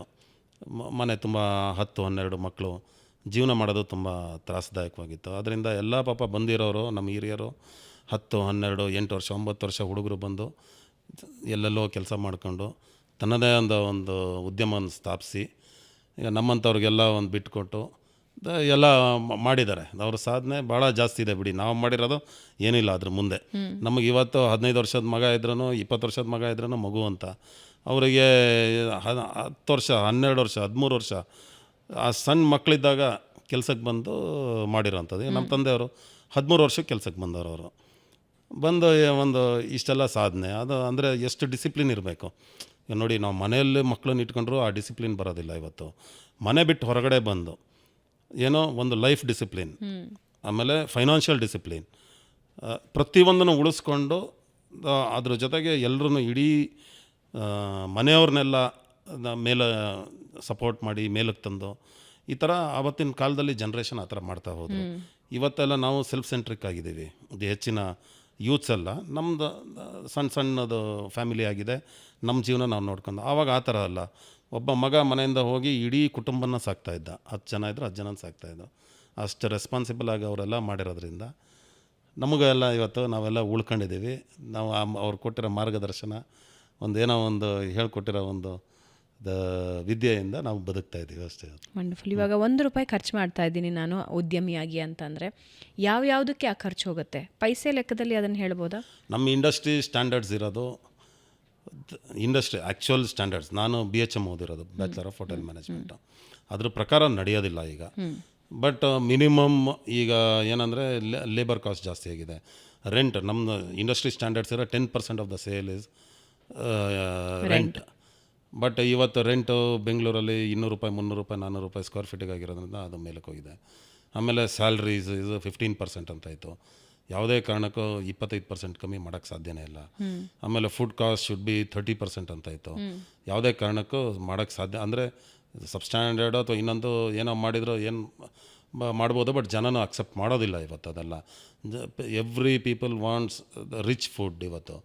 ಅದರಿಂದ ಅದಕ್ಕೆ ಇವತ್ತು 40-50% ತನಕ ಆಗೇ ಆಗುತ್ತೆ ಅದು. ಇದ್ರ ಜೊತೆಗೆ ಇನ್ನು ಅಡ್ಮಿನಿಸ್ಟ್ರೇಷನ್ ಕಾಸ್ಟು, ಎಲೆಕ್ಟ್ರಿಸಿಟಿ ಅಂದರೆ CLP ಕಾಸ್ಟ್ ಅಂತಾರೆ, ಏನಂದರೆ gas, electricity and charcoal cost 5% ಅಂತಾಯಿತು. ಇವತ್ತು ಈ ಗ್ಯಾಸ್ ರೇಟು ಈ ರೇಟ್ ಆಗಿರೋದ್ರಿಂದ ಮಿನಿಮಮ್ 7-8% ಅದಾಗ್ತಾಯಿದೆ. ಎಲೆಕ್ಟ್ರಿಸಿಟಿ ರೇಟ್ ಜಾಸ್ತಿ ಆಗಿದೆ, ಗ್ಯಾಸ್ ರೇಟ್ ಜಾಸ್ತಿ ಆಗಿದೆ. ಇದೆಲ್ಲ ಈ ಥರ ಕಾಸ್ಟಿಂಗ್ಸ್ ವರ್ಕ್ ಆಗುತ್ತೆ, ತುಂಬ ಇನ್ವಾಲ್ವ್ ಆಗುತ್ತೆ ಇದರಲ್ಲಿ. ಓಕೆ, ಪ್ರಾಫಿಟ್ ಪರ್ಸೆಂಟೇಜ್ ಎಷ್ಟಿರುತ್ತೆ? ನಮ್ಮ ಹೋಟೆಲ್ಸಲ್ಲಿ ಏನಂದರೆ ಒಂದು ಎಕ್ಸ್ಪೆಂಡಿಚರ್ ಸೆಟ್ ಯಾವುದೂ ಕಮ್ಮಿ ಆಗೋದಿಲ್ಲ. ಈಗ ನಾನು ಸ್ಟಾಫ್ ಇದ್ದಾರೆ ಅಂದರೆ 30 ಜನರ ಸ್ಯಾಲ್ರಿ ಇಟ್ ಇಸ್ ಫಿಕ್ಸ್ಡ್. ಇದು ರೆಂಟ್ ಈಸ್ ಫಿಕ್ಸ್ಡ್. ನಾನು ಓಪನ್ ಟು ಈವ್ನಿಂಗ್ ನಾನು ಯೂಸ್ ಮಾಡದಿರಲಿ ಎಲೆಕ್ಟ್ರಿಸಿಟಿ ಎಲ್ಲ cost same. It all depends on sale. Our target should be high always. ಇವತ್ತು ನಾನು ₹10 ವ್ಯಾಪಾರ ಮಾಡಿದರೆ ನಾಳೆ ₹11 ನಾನು ಮಾಡ್ತೀನಿ ಅನ್ನೋದು ಇದಿರಬೇಕು. ಇಯರ್ ಆನ್ ಇಯರ್ ನಮ್ಮ ಕಾಸ್ಟು ಇನ್ಕ್ರೀಸ್ ಆಗ್ತಾ ಇರುತ್ತೆ, ನಮ್ಮ ಟಾರ್ಗೆಟು ಹೈ ಆಗ್ತಾನೆ ಇರಬೇಕು. ಆ ಟೈಮಿಗೆ ನಾವು ಏನಂದರೆ ನಮ್ಮ ರೆಸ್ಟೋರೆಂಟನ್ನು ಹ್ಯಾಪನಿಂಗ್ ಆಗಿ ನಾನು ಇಡಬೇಕು. ಹೆಚ್ಚು ಗ್ರಾಹಕರು ಬರಬೇಕು. ಹೆಚ್ಚು ಗ್ರಾಹಕರು ಅಥವಾ ಸೇಲ್ಸ್ ಇಂಪ್ರೂವ್ ಮಾಡಬೇಕು. ಬೆಂಗಳೂರಲ್ಲಿ ಬೇಕಾದಷ್ಟು ಸೇಲ್ಸ್ ಮಾಡೋ ಅವಕಾಶಗಳಿದೆ. ಕೇಟ್ರಿಂಗು ಅಥವಾ ಇನ್ನೊಂದು ಫಂಕ್ಷನ್ಸ್ ನಡೆಯುತ್ತೆ, ಇಂಡಸ್ಟ್ರಿಯಲ್ ಕೇಟ್ರಿಂಗ್ಸ್ ಇದೆ, ಎಲ್ಲ ಸಾಕಷ್ಟು ಅವಕಾಶಗಳಿದೆ. ಆಮೇಲೆ ಸ್ವಿಗ್ಗಿ ಝೊಮ್ಯಾಟೊ ಇನ್ನೊಂದೆಲ್ಲ. ಸ್ವಿಗ್ಗಿ ಝೊಮ್ಯಾಟೋದು ಎಷ್ಟು ಅಂದರೆ ವ್ಯಾಪಾರದಲ್ಲಿ ಅದರ ಪರ್ಸೆಂಟೇಜ್ ಈಗ ನಮ್ಮಂಥ ವೆಜಿಟೇರಿಯನ್ ರೆಸ್ಟೋರೆಂಟಿಗೆಲ್ಲ ಒಂದು 2-5% ಮಾಡ್ತಾರೆ. 2-5 ಅಷ್ಟೇ. ನಾನ್ ವೆಜ್ ರೆಸ್ಟೋರೆಂಟ್ ಅವರಿಗೆ ತುಂಬ ಆಗುತ್ತೆ. ಏನಕ್ಕೆ ಅಂದರೆ ಅವ್ರದ್ದು ಈಗ ಬಿರಿಯಾನಿ ₹1,000 ₹700 ಈ ಥರ ಎಲ್ಲ ಇರುತ್ತೆ. ಅವ್ರದ್ದು ಸೇಲ್ಸು ಈಗ ನಾನ್ ವೆಜ್ ಮನೆಗೆಲ್ಲ ತರಿಸ್ಕೊಳ್ಳೋದು ಜಾಸ್ತಿ ಇರುತ್ತೆ. ನಾನ್ ವೆಜಿಟೇರಿಯನ್ಸ್ ಜಾಸ್ತಿ ಇರೋದ್ರಿಂದ ಅವ್ರ ಸೇಲ್ಸ್ ಜಾಸ್ತಿ 10-15 ಇಲ್ಲ ಜಾಸ್ತಿ ಇದೆ ಅವರಿಗೆಲ್ಲ. ಕೆಲವು ರೆಸ್ಟೋರೆಂಟ್ಸ್ ಎಲ್ಲ ಈಗ ಮೇಘನಾ ಫುಡ್ಸು, ಆಮೇಲೆ ಇನ್ನೊಂದು ಎಂಥದ್ದು ಬಿರಿಯಾನಿ ಇದೆ ಅಲ್ಲಿ JP ನಗರಲ್ಲಿ, ಅವ್ರದ್ದೆಲ್ಲ ದೇ ಆಲ್ ಡಿಪೆಂಡ್ ಆನ್ ಈ ಥರ ಆನ್ಲೈನ್ ಪ್ಲ್ಯಾಟ್ಫಾರ್ಮ್. ಓ ಅವ್ರ ಮೇಲೆ ಅವರು ಡಿಪೆಂಡ್ ಆಗಿದ್ದಾರೆ. ಅವ್ರದ್ದು ಸೇಲ್ಸ್ ಜಾಸ್ತಿ ಇದೆ. ನಮ್ಮ ವೆಜ್ ರೆಸ್ಟೋರೆಂಟಿಗೆ ಅಷ್ಟು ಇದಾಗಲ್ಲ. ಓಕೆ. ಈಗ 5% is the vegetarians and 95% are non vegetarians. ಆದರೆ ಬ್ರೇಕ್ಫಾಸ್ಟ್ ಇಂಥದ್ದೆಲ್ಲ ನಾವು ವೆಜಿಟೇರಿಯನ್ ರೆಸ್ಟೋರೆಂಟಲ್ಲಿ ಸೇಲ್ ಆಗುತ್ತೆ. ಆ್ಯಂಡ್ ಲಂಚ್ ಆ್ಯಂಡ್ ಡಿನ್ನರ್ ಎಲ್ಲ ನಾನ್ ವೆಜ್ಜೇ ಜಾಸ್ತಿ ಪ್ರಿಫರ್ ಮಾಡ್ತಾರೆ ಜನ. ಮಾಡ್ತಾರೆ. ಹಾಗಾಗುತ್ತೆ. ಓಕೆ. ಸೊ ಹೋಟೆಲ್ ಉದ್ಯಮ ಆರಂಭಿಸಬೇಕು ಅಂತ ಇರೋ ಯುವ ಉದ್ಯಮಿಗಳಿಗೆ ಒಂದು 5 ಟಿಪ್ ಕೊಡ್ತೀನಿ ಅಂದರೆ ಏನೇನು ಕೊಡ್ತೀನಿ? 5 ಟಿಪ್ ಅಂದರೆ ಫಸ್ಟ್, ನಾನು ಲೈಫ್ ಟೈಮ್ ಇದೇ ಕೆಲಸ ಮಾಡ್ತೀನಿ ಅನ್ನೋದು ಭಾವನೆ ನಿಮ್ಮ ತಲೆಯಲ್ಲಿ ಇರಬೇಕು. ಓಕೆ. ಇದನ್ನು ನಾನು 3 ವರ್ಷ ಮಾಡ್ತೀನಿ, ಮಾರ್ಬಿಟ್ಟು ದುಡ್ಡು ಮಾಡ್ಕೊಂಡು ಹೋಗ್ತೀನಿ ಅನ್ನೋದು ಭಾವನೆ ಬೇಡ. ಆಮೇಲೆ ನಿಮ್ಮಲ್ಲಿ ಒಂದು ಕ್ರಿಯೇಟಿವಿಟಿ ಇರಲೇಬೇಕು. ಒಂದು ಕ್ರಿಯೇಟಿವಿಟಿ ಬೇಕು. ಆ್ಯಂಡ್ ಆವಾಗಲೇ ಹೇಳ್ದಂಗೆ ನಾನು ಚೈತನ್ಯ ಮತ್ತು ಉಲ್ಲಾಸ ಯಾವಾಗಲೂ ಇಟ್ಕೊಂಡಿರಬೇಕು. ಆಮೇಲೆ ಕಮಿಟ್ಮೆಂಟ್, ಈ ನಾನು ಮಾಡೋ ಕೆಲಸದ ಬಗ್ಗೆ ನನಗೆ ಕಮಿಟ್ಮೆಂಟ್ ಇರಬೇಕು. ಏನು ಬೆಟರ್ಮೆಂಟ್ ಏನು ಮಾಡ್ಬೋದು, ದಿನ ಏನು ಬೆಟರಾಗಿ ನಾನು ಮಾಡ್ಬೋದು ಅನ್ನೋದೊಂದು ಬೇಕು. ಫೈನಾನ್ಷಿಯಲ್ ಡಿಸಿಪ್ಲಿನ್ ಆಬ್ವಿಯಸ್ಲಿ ಬೇಕೇ ಬೇಕು. ಪ್ರತಿ ದಿವಸ ಎಲ್ಲ ಲೆಕ್ಕಾಚಾರನೂ ನೀವು ನೋಡಲೇಬೇಕು. ಯಾಕಂದರೆ ಇದರಲ್ಲಿ ಒಂದು ಪರ್ಚೇಸಿಂದ, ಮ್ಯಾನುಫ್ಯಾಕ್ಚರಿಂದ, ಸೇಲ್ಸಿಂದ ಕೊನೆಗೆ ಕ್ಲೀನಿಂಗ್ ತನಕ ಒಂದೇ ಅಟ್ ಎ ಟೈಮ್ ನಡೆಯುತ್ತೆ ಇಷ್ಟು ಕೆಲಸ. ಸೊ ನೀವು ಇಟ್ ಈಸ್ ನಾಟ್ ಒನ್ ಬರೀ ಮ್ಯಾನುಫ್ಯಾಕ್ಚರಿಂಗ್ ಇಂಡಸ್ಟ್ರಿ ಅಲ್ಲ, ಬರೀ ದ ಸೇಲ್ಸ್ ಇಂಡಸ್ಟ್ರಿ ಅಲ್ಲ, ಇದು ಎಲ್ಲ ಇಂಡಸ್ಟ್ರಿ ಇನ್ವಾಲ್ವ್ ಆಗಿರೋದ್ರಿಂದ ಅಷ್ಟರಲ್ಲೂ ಸ್ವಲ್ಪ ನಾಲೆಡ್ಜ್ ಇರಬೇಕು. ಆಮೇಲೆ ನೀವು ಮಾಡೋಕ್ಕಿಂತ ಮುಂಚೆ ಯಾರ ಹತ್ರ ಒಳ್ಳೆ ಅನುಭವಿಗಳ ಹತ್ರ ಹೋಗಿ ನೀವು ಅನುಭವ ತೊಗೊಳ್ಳೋದು ಭಾಳ ಉತ್ತಮ ಅಂತ ನಾನು ಹೇಳ್ತೀನಿ. ಸುಮಾರು ಎಷ್ಟು ಸಮಯ ಕೆಲಸ ಮಾಡಬೇಕಾಗತ್ತೆ, ಅನುಭವ ತಗೋಬೇಕು? 6 ತಿಂಗಳು ಅಂತಾರೆ ಕೆಲವರು, 1 ವರ್ಷ ಅಂತಾರೆ. 3 ಮಂತ್ಸ್ ಸಾಕು ಅಂತ ನನಗೆ ಅನ್ಸುತ್ತೆ. 3 ಮಂತ್ಸ್ ಸಾಕು. ಏನು ಅಂಥದ್ದೇನು, ಇವತ್ತು ಎಲ್ಲರೂ ಎಜುಕೇಟೆಡ್ ಇದ್ದಾರೆ, ಅದರಿಂದ ಏನು 3 ಮಂತ್ಸ್ ಸಾಕು. ಅವರು ಹೋಗಿ, ಮತ್ತು ಟೆಕ್ನಾಲಜಿ ಬಂದಿದೆ ಇವತ್ತೆಲ್ಲ. ಲೆಕ್ಕಾಚಾರಕ್ಕೆ ಕಂಪ್ಯೂಟರ್ಸ್ ಇದೆ, CCTV ಇದೆ, ಪ್ರೊಡಕ್ಷನ್ಗೂ ಬೇಕಾದಷ್ಟು ಒಳ್ಳೊಳ್ಳೆ ಮೆಷಿನರಿ ಎಲ್ಲ ಬಂದಿದೆ. ಆಮೇಲೆ ಕನ್ಸಲ್ಟೆಂಟ್ಸ್ ಇದ್ದಾರೆ ಇವತ್ತು. ಎಲ್ಲದು ಇರೋದ್ರಿಂದ ಒಂದು 3 ಮಂತ್ಸ್ ಅವರು ಬೇರೆ ಎಲ್ಲ ಕೆಲಸ ಬಿಟ್ಟು ಇದನ್ನು ಅವರೊಂದು ಟ್ರೈನಿಂಗ್ ತೊಗೊಂಡ್ರೆ ಆಗೋಗುತ್ತೆ, ಏನು ಕಷ್ಟ ಇಲ್ಲ. ವಂಡರ್ಫುಲ್. ಹೊರ ದೇಶಗಳಲ್ಲಿ ಸ್ಪೆಷಲಿ ಅಮೇರಿಕಾ ಸೇರಿದಂತೆ, ದುಬೈ ಸೇರಿದಂತೆ, ಇಲ್ಲಿರುವ ಹೋಟೆಲ್ ಉದ್ಯಮಕ್ಕೂ ಈ ಭಾರತದಲ್ಲಿರೋ ಹೋಟೆಲ್ ಉದ್ಯಮಕ್ಕೂ ಇರೋ ಒಂದು ವ್ಯತ್ಯಾಸ, ಎವಿಡೆಂಟ್ ವ್ಯತ್ಯಾಸ ಏನು? ಅಲ್ಲಿ ಲೇಬರ್ ಇಟ್ಕೊಳಕ್ಕಾಗೋದಿಲ್ಲ. ಫಾರಿನಲ್ಲೆಲ್ಲ, ಈಗ ಸಿಂಗಾಪುರಲ್ಲೇ ನನ್ನನ್ನೊಬ್ಬರು ಕರ್ಕೊಂಡು ಹೋಗಿದ್ರು, ನೀವು ಸೌತ್ ರುಚೀಸಲ್ಲಿ ಮಾಡಿ ಅಂತ. ಆಮೇಲೆ ಅಲ್ಲಿ ಹೋಗೆಲ್ಲ ನಾನು ನೋಡಿದೆ. ಎಲ್ಲ ರೆಸ್ಟೋರೆಂಟಲ್ಲೂ ಅಲ್ಲೇನೆಂದರೆ, ಒಬ್ಬ ಅಲ್ಲಿನವನಿಗೆ ಕೆಲಸ ಕೊಟ್ಟರೆ, ಇಲ್ಲಿನವನು ನಾವು ಅಲ್ಲಿ ಕರ್ಕೊಂಡು ಹೋದರೆ ಅಲ್ಲಿನವ್ರು 3 ಜನಕ್ಕೆ ನಾವು ಜಾಬ್ ಕೊಡಬೇಕು. ಓಕೆ. ಒಬ್ಬ ಇಂಡಿಯನ್ನನ್ನು ನಾನು ಕೆಲಸದವನು ಕರ್ಕೊಂಡು ಹೋದರೆ ಅಲ್ಲಿ ಸಿಂಗಾಪುರನಿಗೆ 3 ಜನಕ್ಕೆ ಕೆಲಸ ಕೊಡಬೇಕು. ನಾನು ಸಪೋಸ್ 5 ಜನ ಇಲ್ಲಿಂದ ಕರ್ಕೊಂಡು ಹೋದರೆ 15 ಜನ ಅವ್ರಿಗೆ ಕೆಲಸ ಕೊಡಬೇಕು. ಅಲ್ಲಿ ಸ್ಯಾಲ್ರಿ, ಅವ್ರದ್ದು ಮಿನಿಮಮ್ ವೇಜಸ್ ಆ್ಯಕ್ಟು, ಆಮೇಲೆ ಅವ್ರದ್ದು ತುಂಬ ರೂಲ್ಸ್ ಇದೆ. ಆ ಪ್ರಕಾರ ಅಲ್ಲಿ ನಡೆಸೋದು ತುಂಬ ಕಷ್ಟ ಅಲ್ಲಿ. ಮತ್ತು ನಮ್ಮ ಇಂಡಿಯನ್ಸ್ ಇಲ್ಲದೆ ನಮ್ಮ ಕುಸಿನನ್ನು ಅಲ್ಲಿ ನಾವು ಅವರಿಗೆ ಕಲಿಸೋದು ಕಷ್ಟ ಇದೆ. ಈ ಚಾಲೆಂಜಸ್ ಜಾಸ್ತಿ ಇದೆ. ಈಗ ಹೆಚ್ಚಿನವರು ಹೋಗಿರೋ ರೆಸ್ಟೋರೆಂಟ್ಸ್ ಏನು ಮಾಡಿದ್ದಾರೆ ಅಂದರೆ, ಅವರಲ್ಲೇ ಇರೋ ಸ್ಟಾಫ್ ಯಾರೋ ಒಂದು 2-3 ಜನನ್ನ ತುಂಬ ವರ್ಷದಿಂದ ಜೊತೆಗಿರೋರನ್ನೇ ತೊಗೊಂಡೋಗಿ ಅಲ್ಲಿ ಇಟ್ಬಿಟ್ಟು ಅವ್ರ ಹತ್ರನೇ ಪಾಪ ಅವರೇ ಎಲ್ಲ ಕೆಲಸ ಮಾಡ್ತಾರೆ. ಆ ಥರ ಕೆಲಸ ಇಲ್ಲಿ ಇಂಡಿಯಾದಲ್ಲಿ ಅವರೇ ಇಲ್ಲಿ ಬಂದರೂ ಮಾಡೋದಿಲ್ಲ, ಅಲ್ಲಿ ಕೆಲಸ ಮಾಡ್ತಾರೆ. ಬಿಕಾಸ್ ಅಲ್ಲಿ ಏನಂದರೆ, ಇಲ್ಲಿ ಸಪೋಸ್ ಇಲ್ಲಿ 25,000 ಸ್ಯಾಲ್ರಿ ತಗೊಳ್ಳೋನಿಗೆ ಅಲ್ಲಿ 1 ಲಕ್ಷ ಸ್ಯಾಲ್ರಿ ಸಿಗುತ್ತೆ. ಈ ಸ್ಟಾಫಿಗೆ ಸಿಂಗಾಪುರ್ಗೆ ಹೋಗಿ ಕೆಲಸ ಮಾಡಿದ್ರೆ 1 ಲಕ್ಷ ಸ್ಯಾಲ್ರಿ ಸಿಗುತ್ತೆ. ಅದರಿಂದ ಅಲ್ಲಿ ಕೆಲಸ ಮಾಡ್ತಾರೆ, ಇಲ್ಲಿ ಮಾಡೋದಿಲ್ಲ. ಆ ಥರ ನಾವು ಈ ಮೇನ್ ಈಸ್ ಈಗ ಟ್ರೈನ್ಡ್ ಮ್ಯಾನ್ ಪವರ್ ಸಿಗೋದು ಬೇರೆ ದೇಶಕ್ಕೆ ಹೋಗಿ ನಮ್ಮ ಕುಸಿನನ್ನು ಇಂಟ್ರೊಡ್ಯೂಸ್ ಮಾಡೋದು ತುಂಬ ಕಷ್ಟ ಇದೆ. ಓಕೆ. ಸೊ ಈ ಕೊನೆಯ ಭಾಗಕ್ಕೆ ಬಂದಿದ್ದೀವಿ. ಹಸಿ ತ್ಯಾಜ್ಯ, ಒಣ ತ್ಯಾಜ್ಯ ಅನ್ನೋದು ಇವತ್ತಿಗೂ ಸಾಮಾನ್ಯ ವ್ಯಕ್ತಿಗಳು ಇವತ್ತಿಗೂ ಅದನ್ನು ಮಾಡೋದಿಲ್ಲ. ಆದರೆ ಒಂದು ಉದ್ಯಮದಲ್ಲಿರೋರು ಅದನ್ನು ಕಟ್ಟುನಿಟ್ಟಾಗಿ ಮಾಡ್ತಿದ್ದೀರಿ, ಮತ್ತು ಒಂದು 4 ಜನರಿಗೆ ಅದೊಂದು ಮಾರ್ಗದರ್ಶನ ಆಗ್ತಾ ಇದೆ. ಸೊ ಅದರಿಂದ ಆಗುವ ಉಪಯೋಗಗಳು ಮತ್ತು ಸಮಾಜಕ್ಕೆ ಮತ್ತು ಪರಿಸರಕ್ಕಾಗುವ ಉಪಯೋಗಗಳು. ಹೌದು. ಈಗ ಪ್ರತಿ ವರ್ಷ ನಮ್ಮಲ್ಲಿ ಈಗ ಗಲಾಟೆ ನಡೀತಾ ಇರುತ್ತೆ. ರೈತರಿಗೆ ರಸಗೊಬ್ಬರ ಕೊಟ್ಟಿಲ್ಲ, ಬೆಳೆ ಹಾಳಾಗತ್ತೆ, ಈ ಥರ ಎಲ್ಲ. ನಾನು ಅಂದ್ಕೊಳ್ಳೋದು ಎಷ್ಟೋ ಸಲ ಅಂದ್ಕೊತೀನಿ, ನಮ್ಮ ಹೋಟೆಲ್ಸಲ್ಲಿ ಪ್ರತಿಯೊಬ್ಬ, ಅದೆಲ್ಲ ಸ್ಟ್ರಿಕ್ಟ್ ರೂಲ್ಸ್ ಇದೆ. ಅವಾಗ ತಾವು ಕೇಳಿದ್ರಿ ಫುಡ್ ಸೇಫ್ಟಿ ಅವರು ಏನು ಮಾಡ್ತಾರೆ ಅಂತ, ಯಾವಾಗಲೂ ಚೆಕ್ ಮಾಡ್ತಾರೆ. ನಾವು ಪ್ರತಿ ಒಂದು ಕೌಂಟರ್ಸಲ್ಲೂ wet waste, dry waste separate segregation ಮಾಡಿ ಇಟ್ಟಿರ್ತೀವಿ. ಅದೇ ಥರ ಎಲ್ಲ ರೆಸ್ಟೋರೆಂಟವರು ಮಾಡ್ತಾರೆ. ನಾವು ಮಾಡಿ ತಂದು ಹೊರಗಡೆ ಇಡ್ತೀವಿ. ಬಟ್ ತೊಗೊಂಡೋಗ್ಬೇಕಾದ್ರೆ BBMP ಅವರು ಎಲ್ಲ ಒಂದೇ ವೆಹಿಕಲಿಗೆ ಹಾಕ್ಕೊಂಡು ತೊಗೊಂಡೋಗ್ತಾರೆ.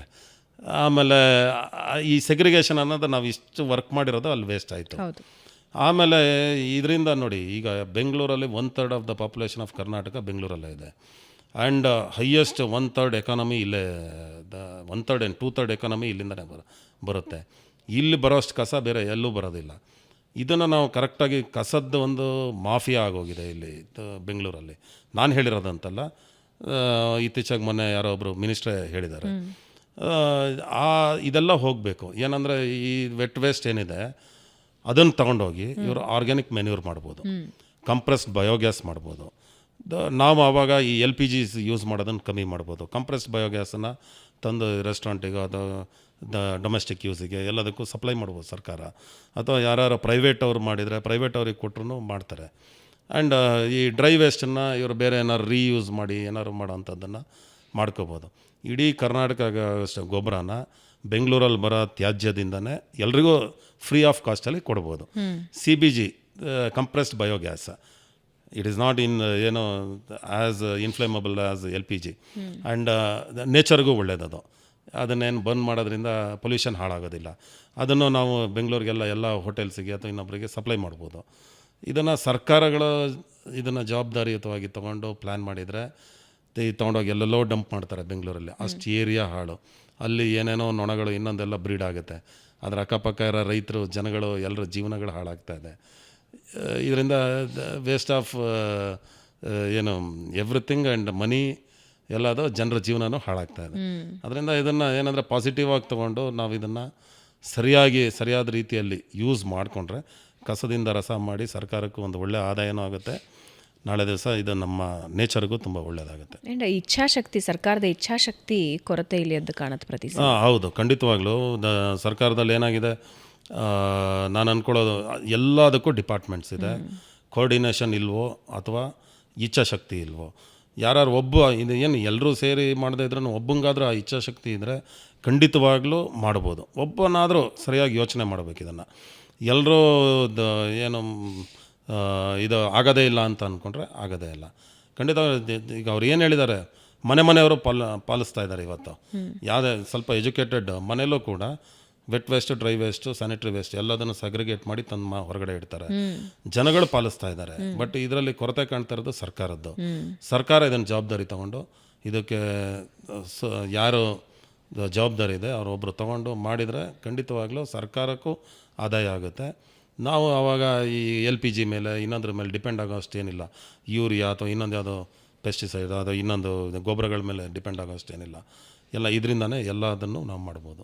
ಓಕೆ, ಹೋಟೆಲ್ ಉದ್ಯಮದಲ್ಲಿ ಇತ್ತೀಚೆಗೆ ಒಂದು ದೊಡ್ಡ ಚರ್ಚೆನೂ ನಡೀತಾ ಇದೆ. ಆದಷ್ಟು ಉತ್ತರ ಭಾರತೀಯರನ್ನು ಕರ್ಕೊಂಡು ಬಂದುಬಿಡ್ತಾರೆ ಕಾರ್ಮಿಕರಾಗಿ, ಸ್ಥಳೀಯರನ್ನು ಬಳಸ್ಕೊಳ್ತಾ ಇಲ್ಲ ಅಂತ, ಕನ್ನಡಿಗರಿಲ್ಲ ಸ್ಪೆಷಲಿ ಅಂತ. ಆದರೆ ಇದಕ್ಕೆ ವ್ಯತಿರಿಕ್ತವಾಗಿ ನಾನು ಇತ್ತೀಚಿನ ದಿನದಲ್ಲಿ ಕೆಲವೊಂದು ಸ್ಟಾರ್ ಹೋಟೆಲ್ಗಳಲ್ಲಿ ಕನ್ನಡಿಗರನ್ನು ನೋಡಿದ್ದೀನಿ. ಬಟ್ ಹೆಚ್ಚು ಪಾಲು ಉತ್ತರ ಭಾರತದವ್ರನ್ನ ಕರ್ಕೊಂಡು ಬರ್ತಾರೆ ಅಂತ. ಹೌದು, ಈಗ ಏನಾಗಿದೆ ಅಂದರೆ ನಮ್ಮಲ್ಲಿ ಈಗ ಹೌಸ್ ಕೀಪಿಂಗ್ ಜಾಬ್ಸಿಗೆ ಮಾತ್ರ ಉತ್ತರ ಭಾರತದವ್ರು ಬರ್ತಾ ಇದ್ದಾರೆ. ಇಲ್ಲಿನವರು ಸಿಗ್ತಾ ಇಲ್ಲ. ಯಾಕಂದರೆ ಸಪ್ಲೈಯರ್ಸು ಅದೇ ವೆಯ್ಟರ್ಸ್ ಸಿಗ್ತಾರೆ. ವೆಯ್ಟರು ಇಲ್ಲಿನವರೇ ಇದ್ದಾರೆ. ಹೆಚ್ಚಿನವ್ರು ಅಬೌಟ್ 50-60% ಇಲ್ಲಿನವರೇ ಇದ್ದಾರೆ. ಒಂದು 30-40% ಬೇರೆಯವರು ಬರ್ತಾ ಇದ್ದಾರೆ. ಇನ್ನು ಕುಕ್ಕಿಂಗ್ ಎಲ್ಲ ಈಗ ನಾರ್ತ್ ಇಂಡಿಯನ್ ಆ್ಯಂಡ್ ಚೈನೀಸ್ ಕುಕ್ಕಿಂಗಿಗೆ ನಾರ್ತ್ ಇಂಡಿಯನ್ಸೇ ಇದ್ದಾರೆ. ಸೌತ್ ಇಂಡಿಯನ್ ಕುಕ್ಕಿಂಗ್ ಎಲ್ಲ ಸೌತ್ ಇಂಡಿಯನ್ಸೇ ಇದ್ದಾರೆ. ಗ್ರೈಂಡಿಂಗು, ವೆಜಿಟೇಬಲ್ ಕಟ್ಟಿಂಗು, ಇದಕ್ಕೆಲ್ಲ ಸ್ಟೋರ್ಸು, ಇದಕ್ಕೆಲ್ಲ ಇಲ್ಲಿ ಸೌತ್ ಇಂಡಿಯನ್ಸೇ ಇದ್ದಾರೆ. ಓನ್ಲಿ ಹೌಸ್ ಕೀಪಿಂಗ್ ಜಾಬ್ಗೆ, ಈಗ ಕ್ಲೀನಿಂಗು, ವಾಷಿಂಗು, ಇದಕ್ಕೆಲ್ಲ ಸೌತ್ ಇಂಡಿಯನ್ ಇಲ್ಲಿನವರು ಸಿಗ್ತಾ ಇಲ್ಲ. ಯಾಕಂದರೆ ಆ ಕೆಲಸಕ್ಕೆ ಜನ ಸಿಗ್ತಾ ಇಲ್ಲ ಇಲ್ಲಿ. ಸೊ ಇದೇನೋ ನಮ್ಮ ಪಾರ್ಟ್ ಆಫ್ ಬಿಸ್ನೆಸ್ ಆಗಿರೋದ್ರಿಂದ ನಾವು ಕೆಲಸ ನಡೀಲೇಬೇಕು. ಅದರಿಂದ ಅವರಿಗೆ ಎಂಪ್ಲಾಯ್ಮೆಂಟ್ ನಾವು ಕೊಡ್ತೀವಿ. ಕೊಟ್ಟರೂ ಕೂಡ ಅವರು ಈಗ ನಮ್ಮ ಕನ್ನಡಿಗರೇ ಆಗಿದ್ದಾರೆ. ನಮ್ಮಲ್ಲಿ ಈಗ ಹೆಚ್ಚಿನವ್ರು ಕನ್ನಡದಲ್ಲೇ ಮಾತಾಡ್ತಾರೆ. ಏನಕ್ಕೆ ಅಂದರೆ ನಮಗೆ ಬರೋ ಭಾಷೆ ಕನ್ನಡ, ನಾವು ಅವ್ರ ಹತ್ರ ಮಾತಾಡೋದು ಕನ್ನಡ. ಅದರಿಂದ ಅವರು ಎಲ್ಲ ಕನ್ನಡನೇ ಕಲ್ತಿದ್ದಾರೆ, ಕನ್ನಡದಲ್ಲೇ ಮಾತಾಡ್ತಾರೆ. ಮತ್ತು ಅವರು ಒಂದ್ಸಲ ಬಂದವರು ಇಲ್ಲೇ ಈ ವೆದರು, ಈ ಬೆಂಗಳೂರು, ಈ ಮಾಯಾನಗರಿ ನೋಡಿದವ್ರು ಯಾರು ಮತ್ತೆ ವಾಪಸ್ ಹೋಗೋದಿಲ್ಲ, ಇಲ್ಲೇ ಇರ್ತಾರೆ ಅಷ್ಟೇ. ಆ ಥರ ಆಗಿದೆ ಅದು. Thank you so much Pradeep ಅವರೇ. ಅಂದರೆ ಒಂದು ಹೋಟೆಲ್ ಉದ್ಯಮ ಹೇಗೆ ನಡೆಯುತ್ತೆ, ಆಮೇಲೆ ಅದನ್ನು ಬೆಟರ್ ಹೇಗೆ ಮಾಡಬಹುದು ಅನ್ನೋದ್ರ ಬಗ್ಗೆ ಬಹಳಷ್ಟು ಮಾಹಿತಿನ ನಮ್ಮ ವೀಕ್ಷಕರಿಗೆ ತಿಳಿಸ್ಕೊಟ್ರೆ. ಅಂದರೆ ನಾನು ನೋಡಿದ ಹಾಗೆ ಹೋಟೆಲ್ ಉದ್ಯಮ ಅನ್ನೋದು ಬಹಳ ಕಷ್ಟ. ಅಂದರೆ ಅದು ಶುರು ಮಾಡೋದು ಕಷ್ಟ, ಆದರೆ ಒಂದು ಸಲ ಅದು ಟ್ರ್ಯಾಕಿಗೆ ಬಂದರೆ ಅದು ತನ್ನನ್ನು ತಾನು ತೊಗೊಂಡು ಹೋಗ್ತಾ ಇರುತ್ತೆ. ಆದರೆ ಅದರ ಸವಾಲುಗಳೇನು, ಅದನ್ನು ಯಾವ ರೀತಿ ನಾವು ನಮಗೆ ಲಾಭವಾಗಿ ಪರಿವರ್ತನೆ ಮಾಡ್ಕೊಳ್ಬಹುದು, ಜೊತೆಗೆ ಪರಿಸರ, ಕೃಷಿ ಕೃಷಿ ಎಲ್ಲದರ ಜೊತೆ ಉದ್ಯಮನ ಯಾವ ರೀತಿ ತಗೊಂಡು ಹೋಗಬಹುದು ಅನ್ನೋದ್ರ ಬಗ್ಗೆ ಬಹಳಷ್ಟು ಮಾಹಿತಿ ಹಂಚ್ಕೊಂಡ್ರಿ. ಐ ಥಿಂಕ್ ಈಗಿನ ಯುವ ಉದ್ಯಮಿಗಳಿಗೆ ಇದು ಒಂದು ಟೆಕ್ಸ್ಟ್ ಬುಕ್ ಆಗುತ್ತೆ. Thank you so much. ಧನ್ಯವಾದಗಳು. Thank you. ಸೊ ವೀಕ್ಷಕರೇ, ಇದಾಗಿತ್ತು ಇವತ್ತಿನ ಬೆಂಗಳೂರು ಬಸ್. ಮುಂದಿನ ವಾರ ಮತ್ತೊಬ್ಬ ವಿಶೇಷ ಅತಿಥಿಯೊಂದಿಗೆ ನಿಮ್ಮನ್ನು ಭೇಟಿಯಾಗ್ತೀನಿ. ನಮಸ್ಕಾರ.